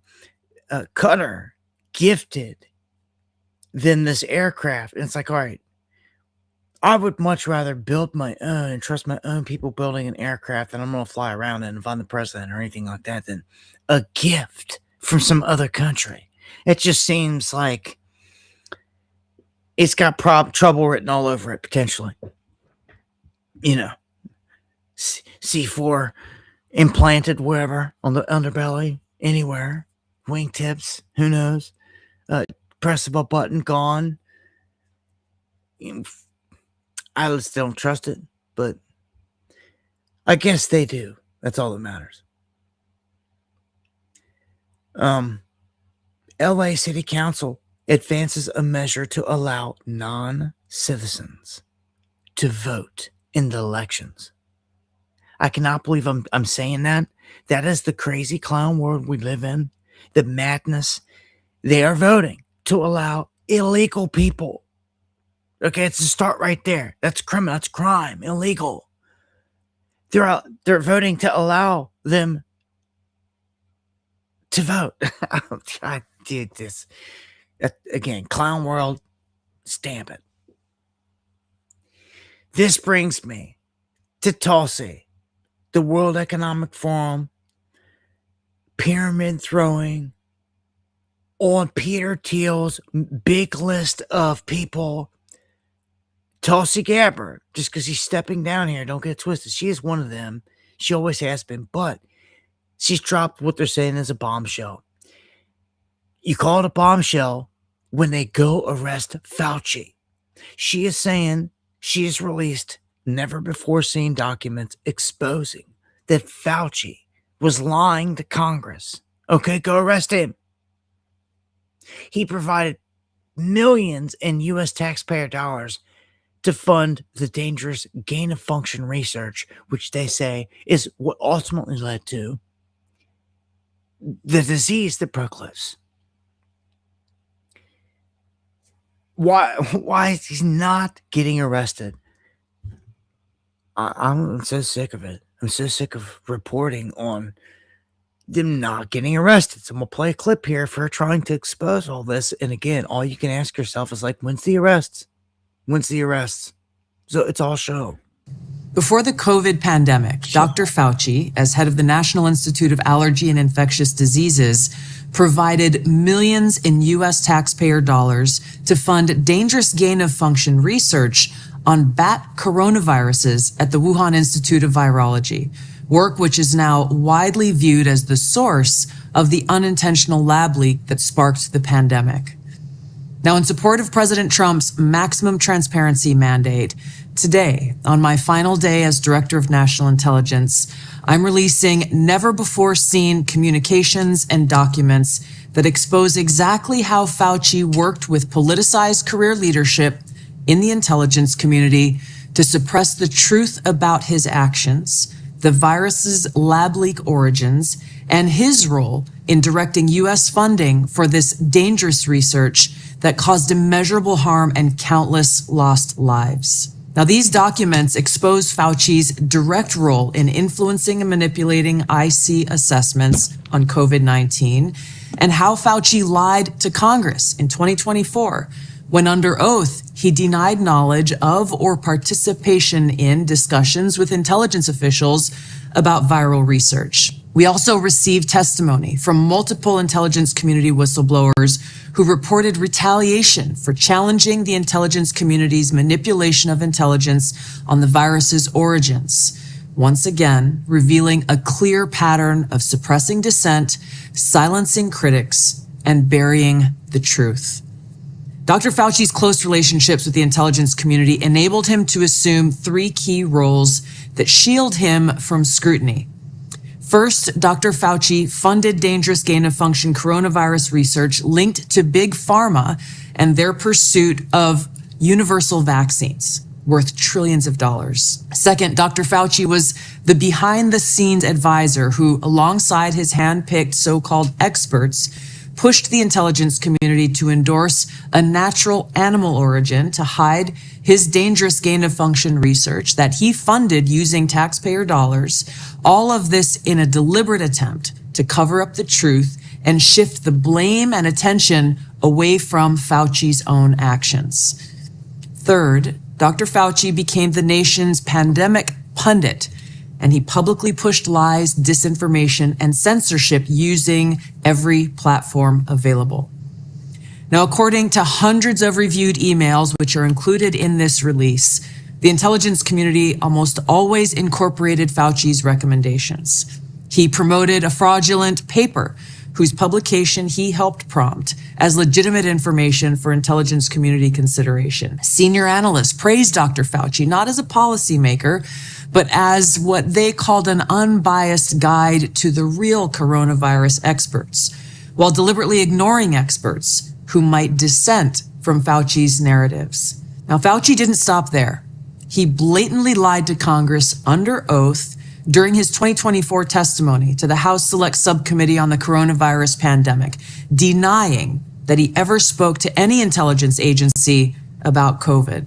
Now, the correspondence I'm releasing today directly contradicts his sworn testimony. Now, we received statements from multiple whistleblowers revealing that the intelligence analysts who dared to challenge Dr. Fauci's COVID origin conclusions faced threats of retaliation, marginalization, and many suffered career setbacks. For example, a contractor was terminated just days after coming forward to ODNI as a whistleblower. Another example, those who advocated for the lab leak hypothesis or expressed dissenting views were reminded by their managers that leadership would determine which analysts would be promoted and which would not. The message was clear: go along or be punished. Senior leaders also sought to undermine whistleblowers by removing anonymity, which is required in the whistleblower process, as they made their complaints, and also insisting that their managers or attorneys be present during ODNI meetings where these whistleblowers were coming forward with their testimony. All right, so that's that. Thank you, Frank, for the super chats and the support of the channel. Appreciate it more than you know. We actually have someone that's, I don't know if he's here tonight, but he's in there often, and his name is Arrest Fauci. That's how bad it is here.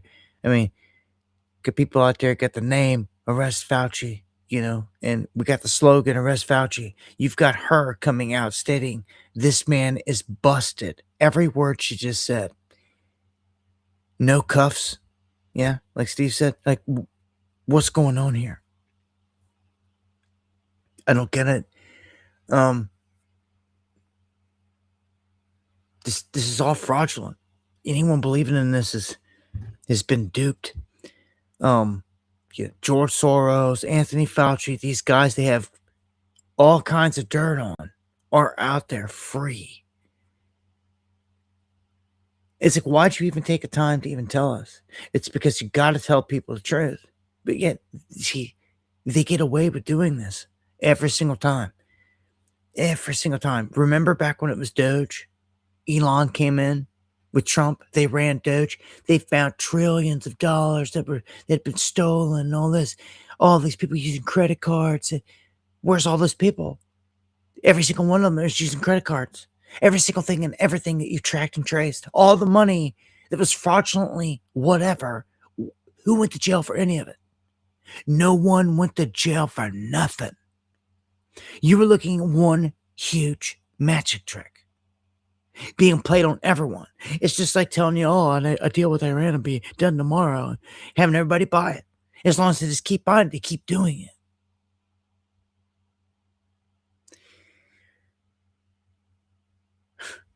it. Obviously creating an atmosphere. We know.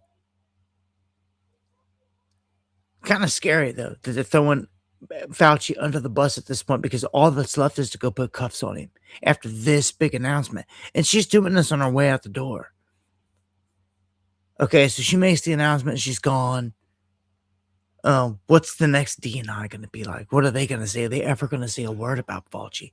We knew that this whole thing with her was a puppet show, and she's one of them. And I don't know, all the big faces that they had up there getting shifted out of the administration. Bongino, gone. Pam Bondi, gone. Tulsi, gone. So let's jump into the warfront, because this is what everything is tied into and like hinges on right now, right? All the markets, everything is happening. It all ties into what the hell these lunatics are doing. And it doesn't seem to matter what the U.S. says. Israel can break the agreement because they feel that they have a right, that they can do whatever. And just like today, they were saying that, by the time someone could have a story posted that there was an agreement, a ceasefire, like, no, it was broke because right now they're dropping bombs. I mean, and it's happening back and forth so quick. So, as this one says, Israel and Hezbollah agreed to renewed ceasefire. Like garbage. It's a constant. And then it's broke. And who breaks it? Israel. And what have they done? They've been bombing the holy crap all day out of Lebanon, just killing people. Like, just innocent people decimating. I've been sharing this stuff, man. Some of the stuff I can't share because it's graphic and you don't want to see it. This next one caught my attention because I figured, well, if they were really looking for excuses to try to go in and bomb Iran again, take out the leadership, it would be something like this. They would say, oh, it's inhumane. You're lashing or beheading people, but I guess the beheading's way worse than the lashes. But they're going to lash this actor 74 times because, as you can see in the image, she bared a shoulder. That's nuts. You talk about a whole country that is basically ran on religious indoctrination, like to that degree. I don't know. Every country's different out there. I mean, go over to Saudi Arabia, they're chopping heads like all day, every day. Dude was caught with a little bit of cocaine over here, a little drug deal and this and that, and chopping his hands off. Dude's over there caught for a second time dealing with some cocaine or some drugs. They're chopping his head off. It's nuts. So this brings me to there he is. There's Arrest Fauci. Hey, much love. Good to see you. Checking in, man. Checking in. Much love. All right, so Trump's most loyal Israeli paper turns on him. Says he has betrayed the country. Here. And that Miriam Adelson and the handlers are pissed They've thrown all this. I'm gonna tell you, man, these goons are probably not even full human. It's somewhere up here to the degree we know this because that's who was left behind. Half breeds sounds crazy, but it was. They were intentionally done this way, and we know this. It's on written record. Again, this goes back to the Sumerians, the Sumerian tablets when they said it all, how they designed us, the whole reasoning, why they left in the first place, and what they left behind, and what was going to happen when they come back, and all this other stuff, like a ton of stuff. But one of the things is they left a lineage of kings. And you can just look at the king's list and everything else, and it shows you, even in your Bible, the further back you go, the longer these guys were living. And over time, it dwindled down more and more and more. And this was done on purpose because breeding more and more with out of your pure species is what they were intentionally doing.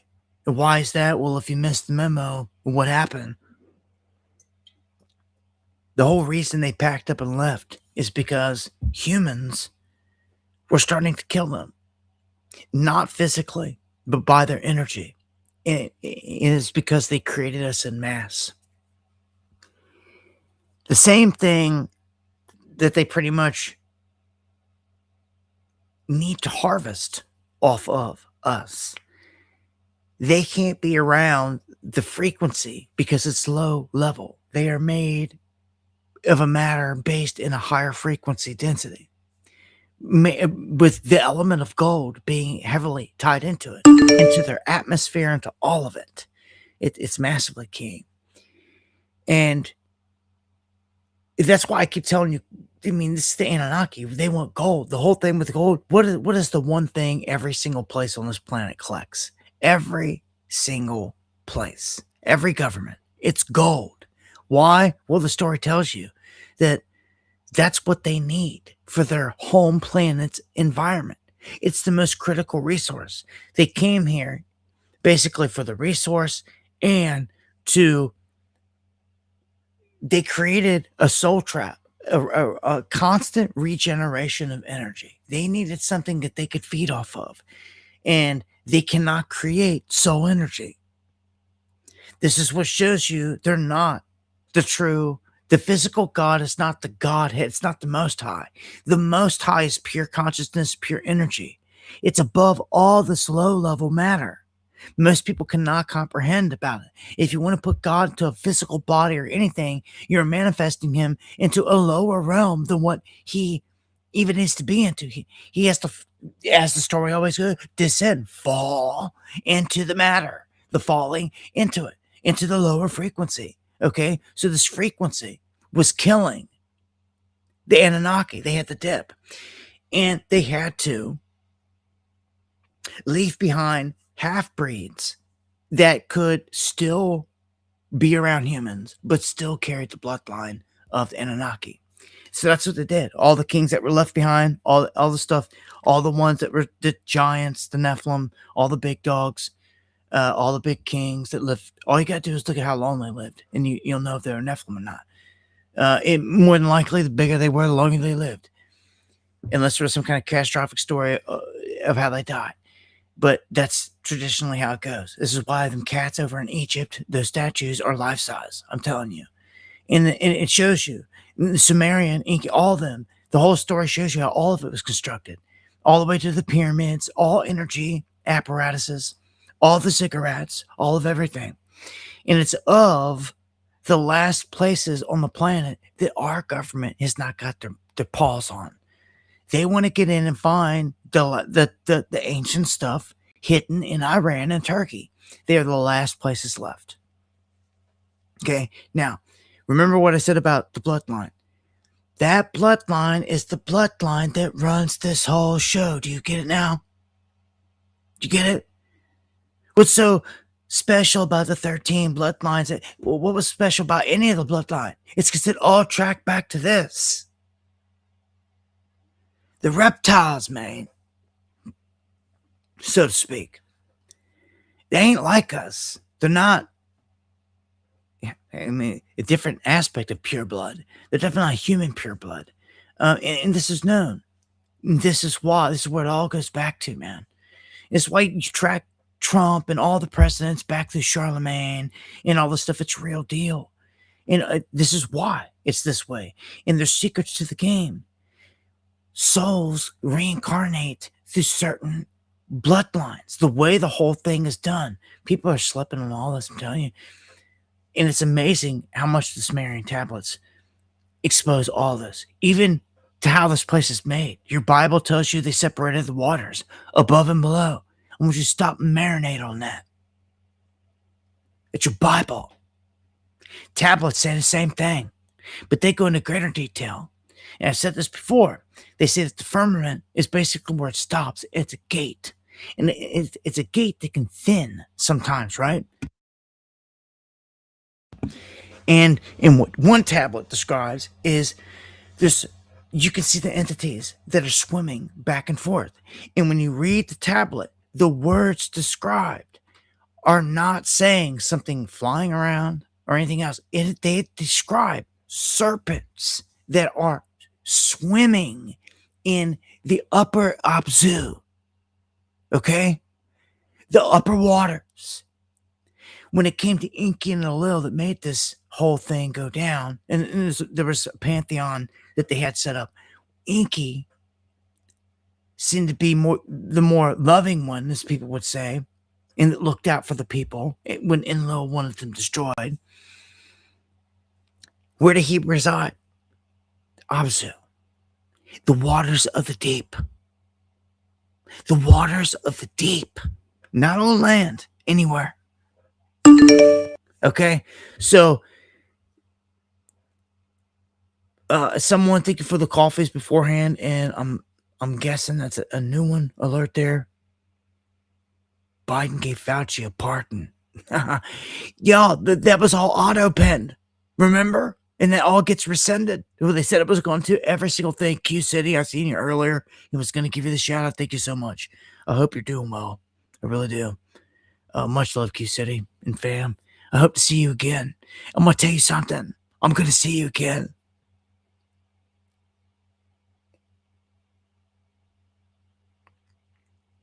I don't know why. With such passion and energy, right now it's pouring out of me. That, like, you got to do it. That's why it says I've got to like put together something where like we can all get together like at least one more time. It was something. Something's got to happen. Like I gotta see some of you again. I lose so many people all the time that like you just never know when it's gonna be the last time, right? So you gotta really appreciate things, and like I do these events for that reason. So people that can make them, just from the last event, we've already lost crew and everything else, and like there's people at these events. It's like as time goes by, like that are no longer with us. Again, RIP to all the cats out there that we've lost. There's so many at this point. We got to stay fighting a good fight here. Thank you, though, again, everybody, for supporting the channel. I'll say it again. I'll speak it into existence. We're going to have some kind of conference or something. You know, I was even told so. Demandingly. I was told, F you tonight, Dabu. F you. Like it's going this, what's going down? Like, I'm like, what? Like, let nobody talk to me like that. But when one of the crew that means business steps up and it's like, this is something big, like this is gonna go down, it like just revigorated the energy of like, all right, yeah. All right, okay, yeah, something's gonna happen there. So we got to make something positive happen. So, you know, Q City, Joe, Susie Q, Kev Bar, all you guys out there I've seen before. I can't wait to see you again and see some of you guys I've never met. We're gonna get it in. CJ says I'm in. Stars didn't align last time I announced it. Quantum, man, is that? I thought I was following you over on Twitter. I'm not sure if it's you though. Quantum. Jay from the Ville, another one. Deanne, can't wait to meet you, see you. Plenty of you. Be great. So, yeah, man, the year's flying by. Maybe that's why. Dude, we're coming up on the 4th of July. Right around the corner. And the year more than halfway over with in the books.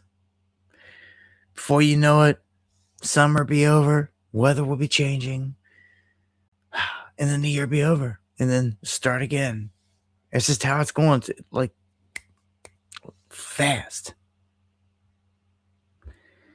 Time flies. Yeah, I remember my dad used to always say when I was younger, he said, man, when you get older, he used to warn me. And like that was like a long time ago. Like I'm already to that point. Like I'm at the age where he was at when he was telling me this. So I feel it 100%. And like now, it's scary because I can like see it in him. I can see it in his eyes. Like there's not much time left in the clock. You know what I'm saying? Like no one lives forever. It's like you can't outrun it. And it's just like it's something you gotta live with every day as time passes. Like it creeps like the only thing coming closer than is death.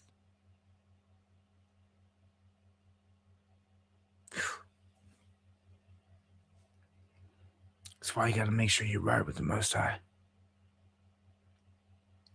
I'm telling you, it's a serious thing. Some people out there are missing it. You gotta be real religious, be spiritual. It's about getting your soul out of here, man. If you missed it. That's what this whole thing's about. Why in the hell am I in this place? Why am I here? It's a test, obviously. Somebody made this place, and it's a soul trap. I'm going to tell you. They're obviously, it's written, it's shown. This was designed to harvest our emotional energy. Lush. It's written.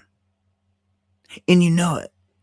Jesus has even told you the archons are here. The whole thing is set up this way. It's there. There's no secret at this point for those that seek.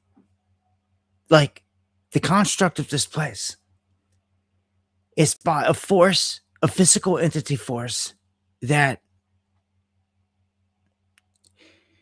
is to be respected. But it is not the Most High. It is not what you are. You are a slice of the Most High. It's soul. You're in a vessel. You're in a body. You should never forget that. When you remember this, you awaken. You remember where home, everything is. It's not here. It's not coming back here. It's not having some archon after you die looking like Granny trying to talk you back into going back into Earth, or anyone trying to talk you in to cycling back in. You should have enough knowledge now. You know the game. You will now go into a death with the knowledge. So when you face this, you don't say, oh, no, believe it was Granny and cycle right back in like every time. No. Even Jesus warns of this. The Egyptian Book of the Dead warns of this. Like it's repeated. When you start to see repeats throughout history because you dug so deep, it is clear what is going on. They're warning you of a process, how this place works, and there ain't nothing more important than getting out. Unless you want to stay. But I'm not coming back in because I'm not from here. And I'm returning because I am of the light. I'm returning to the light in which I came. It's exactly what Jesus said to tell. I told you this. He told you the key words. If there was not some process to go through, why would he even say it? Why did he even say it? When they ask you, tell them. I told you. Dude, it's for anybody that really cares, like it's time to go. You almost out of time. You almost out of time here. We shall earn our wings. You're right. We're going to earn them. Right. It's all in these works. TNF, man, thank you so much. Yeah, and you're another one. Hope to see you. Thank you so much for the support. Quantum, all you guys, man. You guys are like All you guys that are always here, all you listening that are always here, there's a bunch of you that always just listen quietly. And some of you end up making it to the conference. You're like, yeah, I was one of the ones that always listen. I never say anything in chat, but I look forward to seeing you. Yeah, we'll make this happen. It may be the last. They only happen every couple of years or so. So, the climate that we're in. If we get one off here, everyone's gonna have to do whatever they can to get to it. I'm just saying it's being brought back up, the energy, like it has to happen. So Kento, much love. Well, I don't know what to say. Should I go with it from here?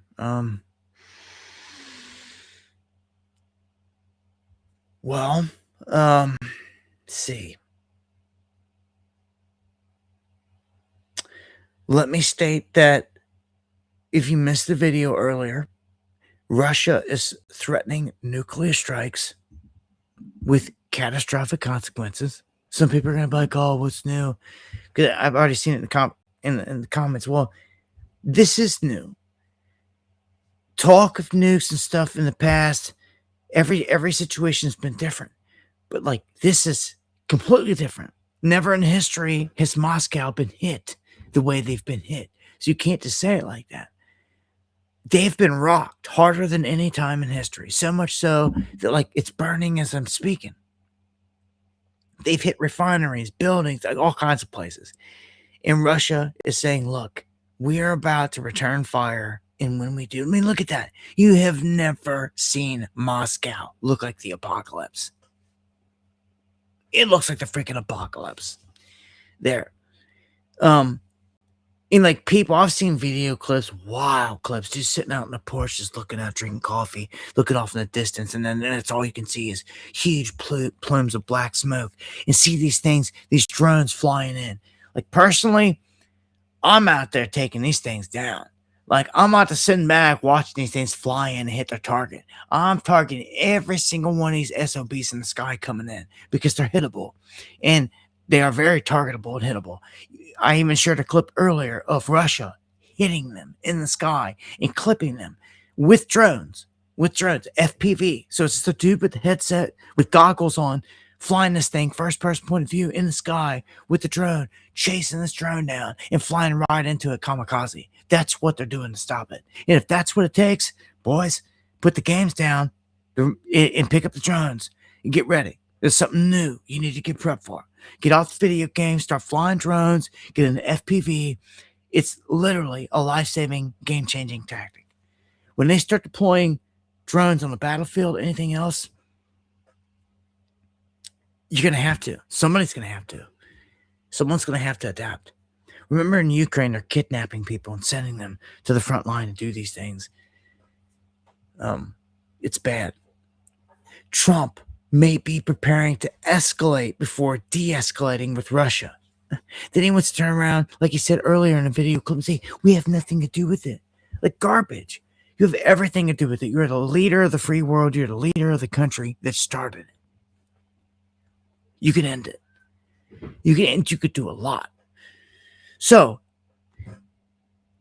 in the meantime, our Congress is pitching that there's no greater threat to America's way of life than the communist Chinese and Xi Jinping. Yeah, they're saying this louder and louder now. Okay. So, war drums. There. And I'll finish with this. It goes right back to the drones. What's this say? Modern wars cannot be won without kamikaze drones. That's it, boys. If you're sleeping and slipping here, it's over. I'm glad I got into the drones a long time ago and learned how to fly. I'd love to get into FPV better, like I was just saying, where you put the goggles on and it's like you're in the cockpit. When you can do that and fly those race courses, like you can do anything. And those are the guys they'll be looking for, to help in crazy situations. Imagine you got a bunch of terrorists hiding out in a building. You got somebody who can fly a drone and go in there and get them. It's game changing. It's not good for you if it's the enemy doing it to you. but it's good for you if it's you doing it for the enemy, period. Or to the enemy. It's just, you're never going to escape this. I look to update my system to a new one here within the next year or so. Mine crashed. It was an older model, Phantom 3. Did the job. It died in the cemetery. Fitting, I guess, at the last conference. So, I don't know. Oh, definitely got to get another one, get some eyes in the sky. So, yeah, if we have another, people, I see people talking like Florida and all this crap. And what I'm missing in the chat, if people are wondering where we'll have a conference, it's going to be either in Cincinnati, where I've had every other conference, because I know to go off without a hitch. We can do it, and it's a good spot. Everybody just have to get there. Or it will be in Florida. That was the only other option at a spot that we haven't had one there yet. So, but it's the other option. Not sure where. It won't be in like South Florida or nothing like that. Probably like mid upper Florida. I would say. Just cause I'm not trying to drag anybody down, nor would it be in like South Texas. Did you see the freaking temperature crap that they put out on that earlier? 130 degrees. No way I'm expecting anyone to mess around with something like that. That's crazy. You know, a guy that I follow, he had a great point. He's like, look, I'm going to share some data, and I'm going to tell you the sun is changing, and it's getting hotter. Something's not right. And first off, it started with the guy that put a Coke out for like a day or something, and like totally bleached everything out. It was nuts. But then this guy took numbers from how many days we're at like 100 plus, 105 plus or something like that in Florida in 1950, and it was in blue. And then like this year, like 2026, 2025, 2026. And dude, it was nuts. You jumped from like 15, 20 days on average back then to now it's exploded to like 80 days on average of intense heat, extreme heat. And all the southern part, like all of the southern states and southern areas that went into Louisiana, Mississippi there, everything around the Gulf, just inundated with like a surge of heat, man. The number's crazy, man. The heat index, what I was looking for there, is nuts. I was in 135 degree weather in Camp Fallujah, brother. That's nuts. Well, that's Fallujah, sailor. That's nuts. We're talking like this becoming common or something like here in the U.S. during an engineered drought, no doubt here. In just freak controlled weather.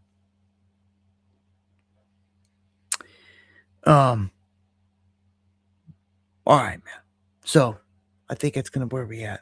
All right, 10:30. I think it's gonna close it out for tonight. I will check real quick. Man, make sure you're following me over here on X, all the places. Like certain stuff gets posted on certain platforms, you're only gonna see there.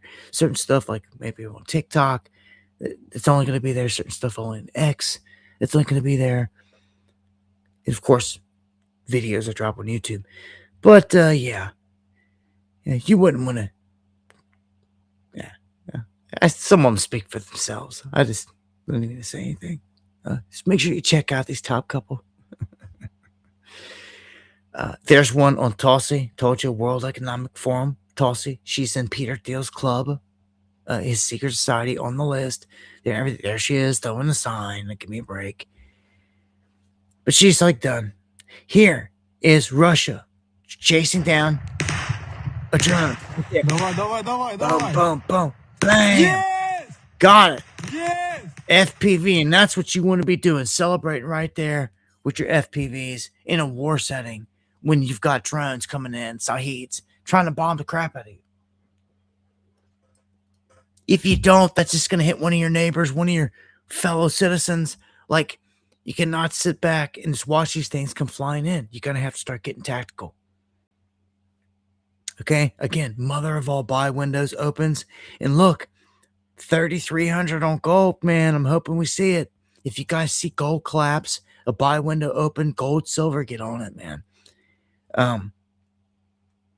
More names revealed in connection to Palantir CEO's Peter Thiel's secret society dialogue. And there's a huge list of names. Of course, you're going to find Elon on there, but a bunch of like names you've never seen. It just shows you how many people, like no-namers, everyday people out there, they've got in their club that have sold the people out. Yep. So,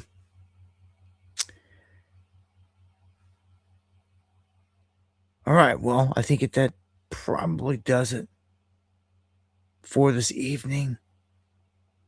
Oh, I guess I can finish with this. It'll be the last thing I touch on. If you thought flock cameras were concerning, meet what comes next. A company called Leonardo has developed a system called LSAG, Signal Trace. It broke into public awareness just days ago, and it's already being marketed to law enforcement agencies across. This is garbage. Just because they got a product and want to market it to law enforcement doesn't mean they should be allowed to use it anywhere. Just like these cameras that are invading our rights, they should all be chopped down because it's all against your freedom and your privacy, period. It is tracking and tracing you, period. Even though they're blatantly lying, saying it's not, it obviously is doing just that. The website itself, like Flock, is hackable. You can go there, you can watch people in their backyard on camera, invasion of privacy. All your data is stored there. Once someone hacks it, it's over. Ain't no one going to help you then when it does. Okay? Now, this new system with AI, they're zooming into your face in the car. You're smoking cigarettes, they're zooming and see what you're smoking, right? All this stuff. They're doing everything. This ain't like the hell with all this. And they're tracking your every move, logging your license plate information. Now, that's wrong. That right there is tracking you. Dude, and they're catching people on speeding tickets and all this other stuff. Like, I would watch it, man. People are finding out the hard way. But if you see people protesting this, man, hop out and join them because you don't want this. You see the cats out here going against Flock and all this other stuff. It's big time. Look at this clown. They're doing some stuff out here every day. Just head on a swivel, y'all. And with any crazy weather, be aware out there as well. Because this guy, in this one clip I got here, lucky to be alive, filmed the tornado. He's like, oh, there's a tornado outside. Rocks the house. You see everything get rocked. The phone cuts out and it comes back on. He's getting up out of the rubble, like feeling his head, looking around like, well, I don't think I'm hurt. I'm not bleeding. I think I'm okay. But you could tell he steps up, he stands up, and everything is obliterated. It's nuts. It's crazy. So just be safe out there, man. And trust the wicked government. No weather manipulation for nothing. Yeah, so start doing positive things, right? Maybe. Oh, you clipped one there. Thank you, TNF, for that clip there. And again, make sure you're following me on all the outlets. Recently just signed up there and started pushing on TikTok. Like I said, I know some people are like, oh, F TikTok or F Facebook or F wherever. Well, I'm just letting you know it's a backup spot. I'm live there. And there's going to be unique stuff posted there consistently. And you will find all my videos there as well. And I will say one thing that's unique about it is, like, for the first time ever, like, I mean, you always got to watch your tail on YouTube about anything copyright. You know that. With any kind of music, any kind of movies, any kind of sports, anything like that. Like, you basically couldn't cover it. You can there. So it's like, okay, stuff that falls in that category. Like if a ball game or a soccer match was to get attacked, I literally on YouTube, if I tried to show the footage, they could say it was FIFA footage, or if football, NFL game. They'd say it's NFL footage, and they would hit you with copyright. Literally, I could not even show you the attack. That's the problem with it. That's major problem. It always has been. It's why when one of these big events is going to get hit, which it's going to at some point, you won't even be able to report on it on a platform like this in that aspect. You remember that, because you're not going to find it over here in some places because they won't allow it. Okay, and with AI and all this other stuff, it just snipes stuff right at the gate. It's going to catch it before anything anyway. So it's only going to be on a platform that will allow you to see it. So just think about that. Keep the options open. Got links in the description. And as I always say, if the Lord doesn't return in the coming days, I'll see you here next time for some Underground World News Live. Much love. God bless. Much love, pure bloods. Stay righteous, everyone.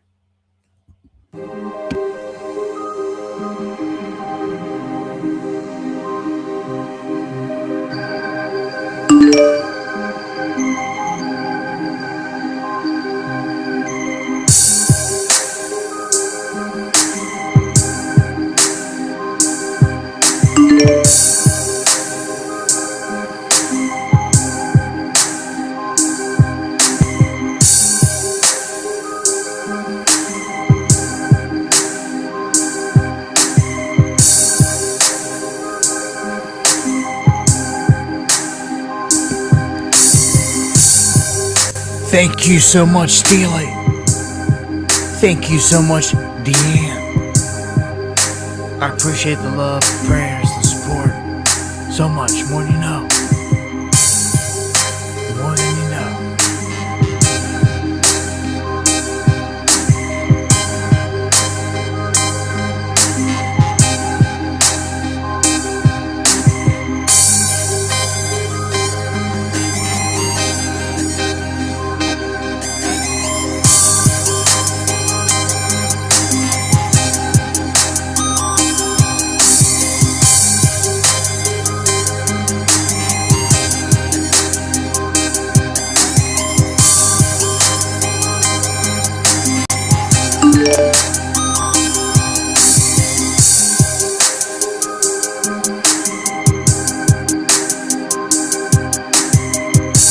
Legendary Eon.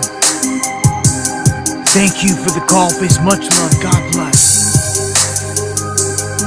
All you guys, take care. Happy Father's Day. Enjoy it.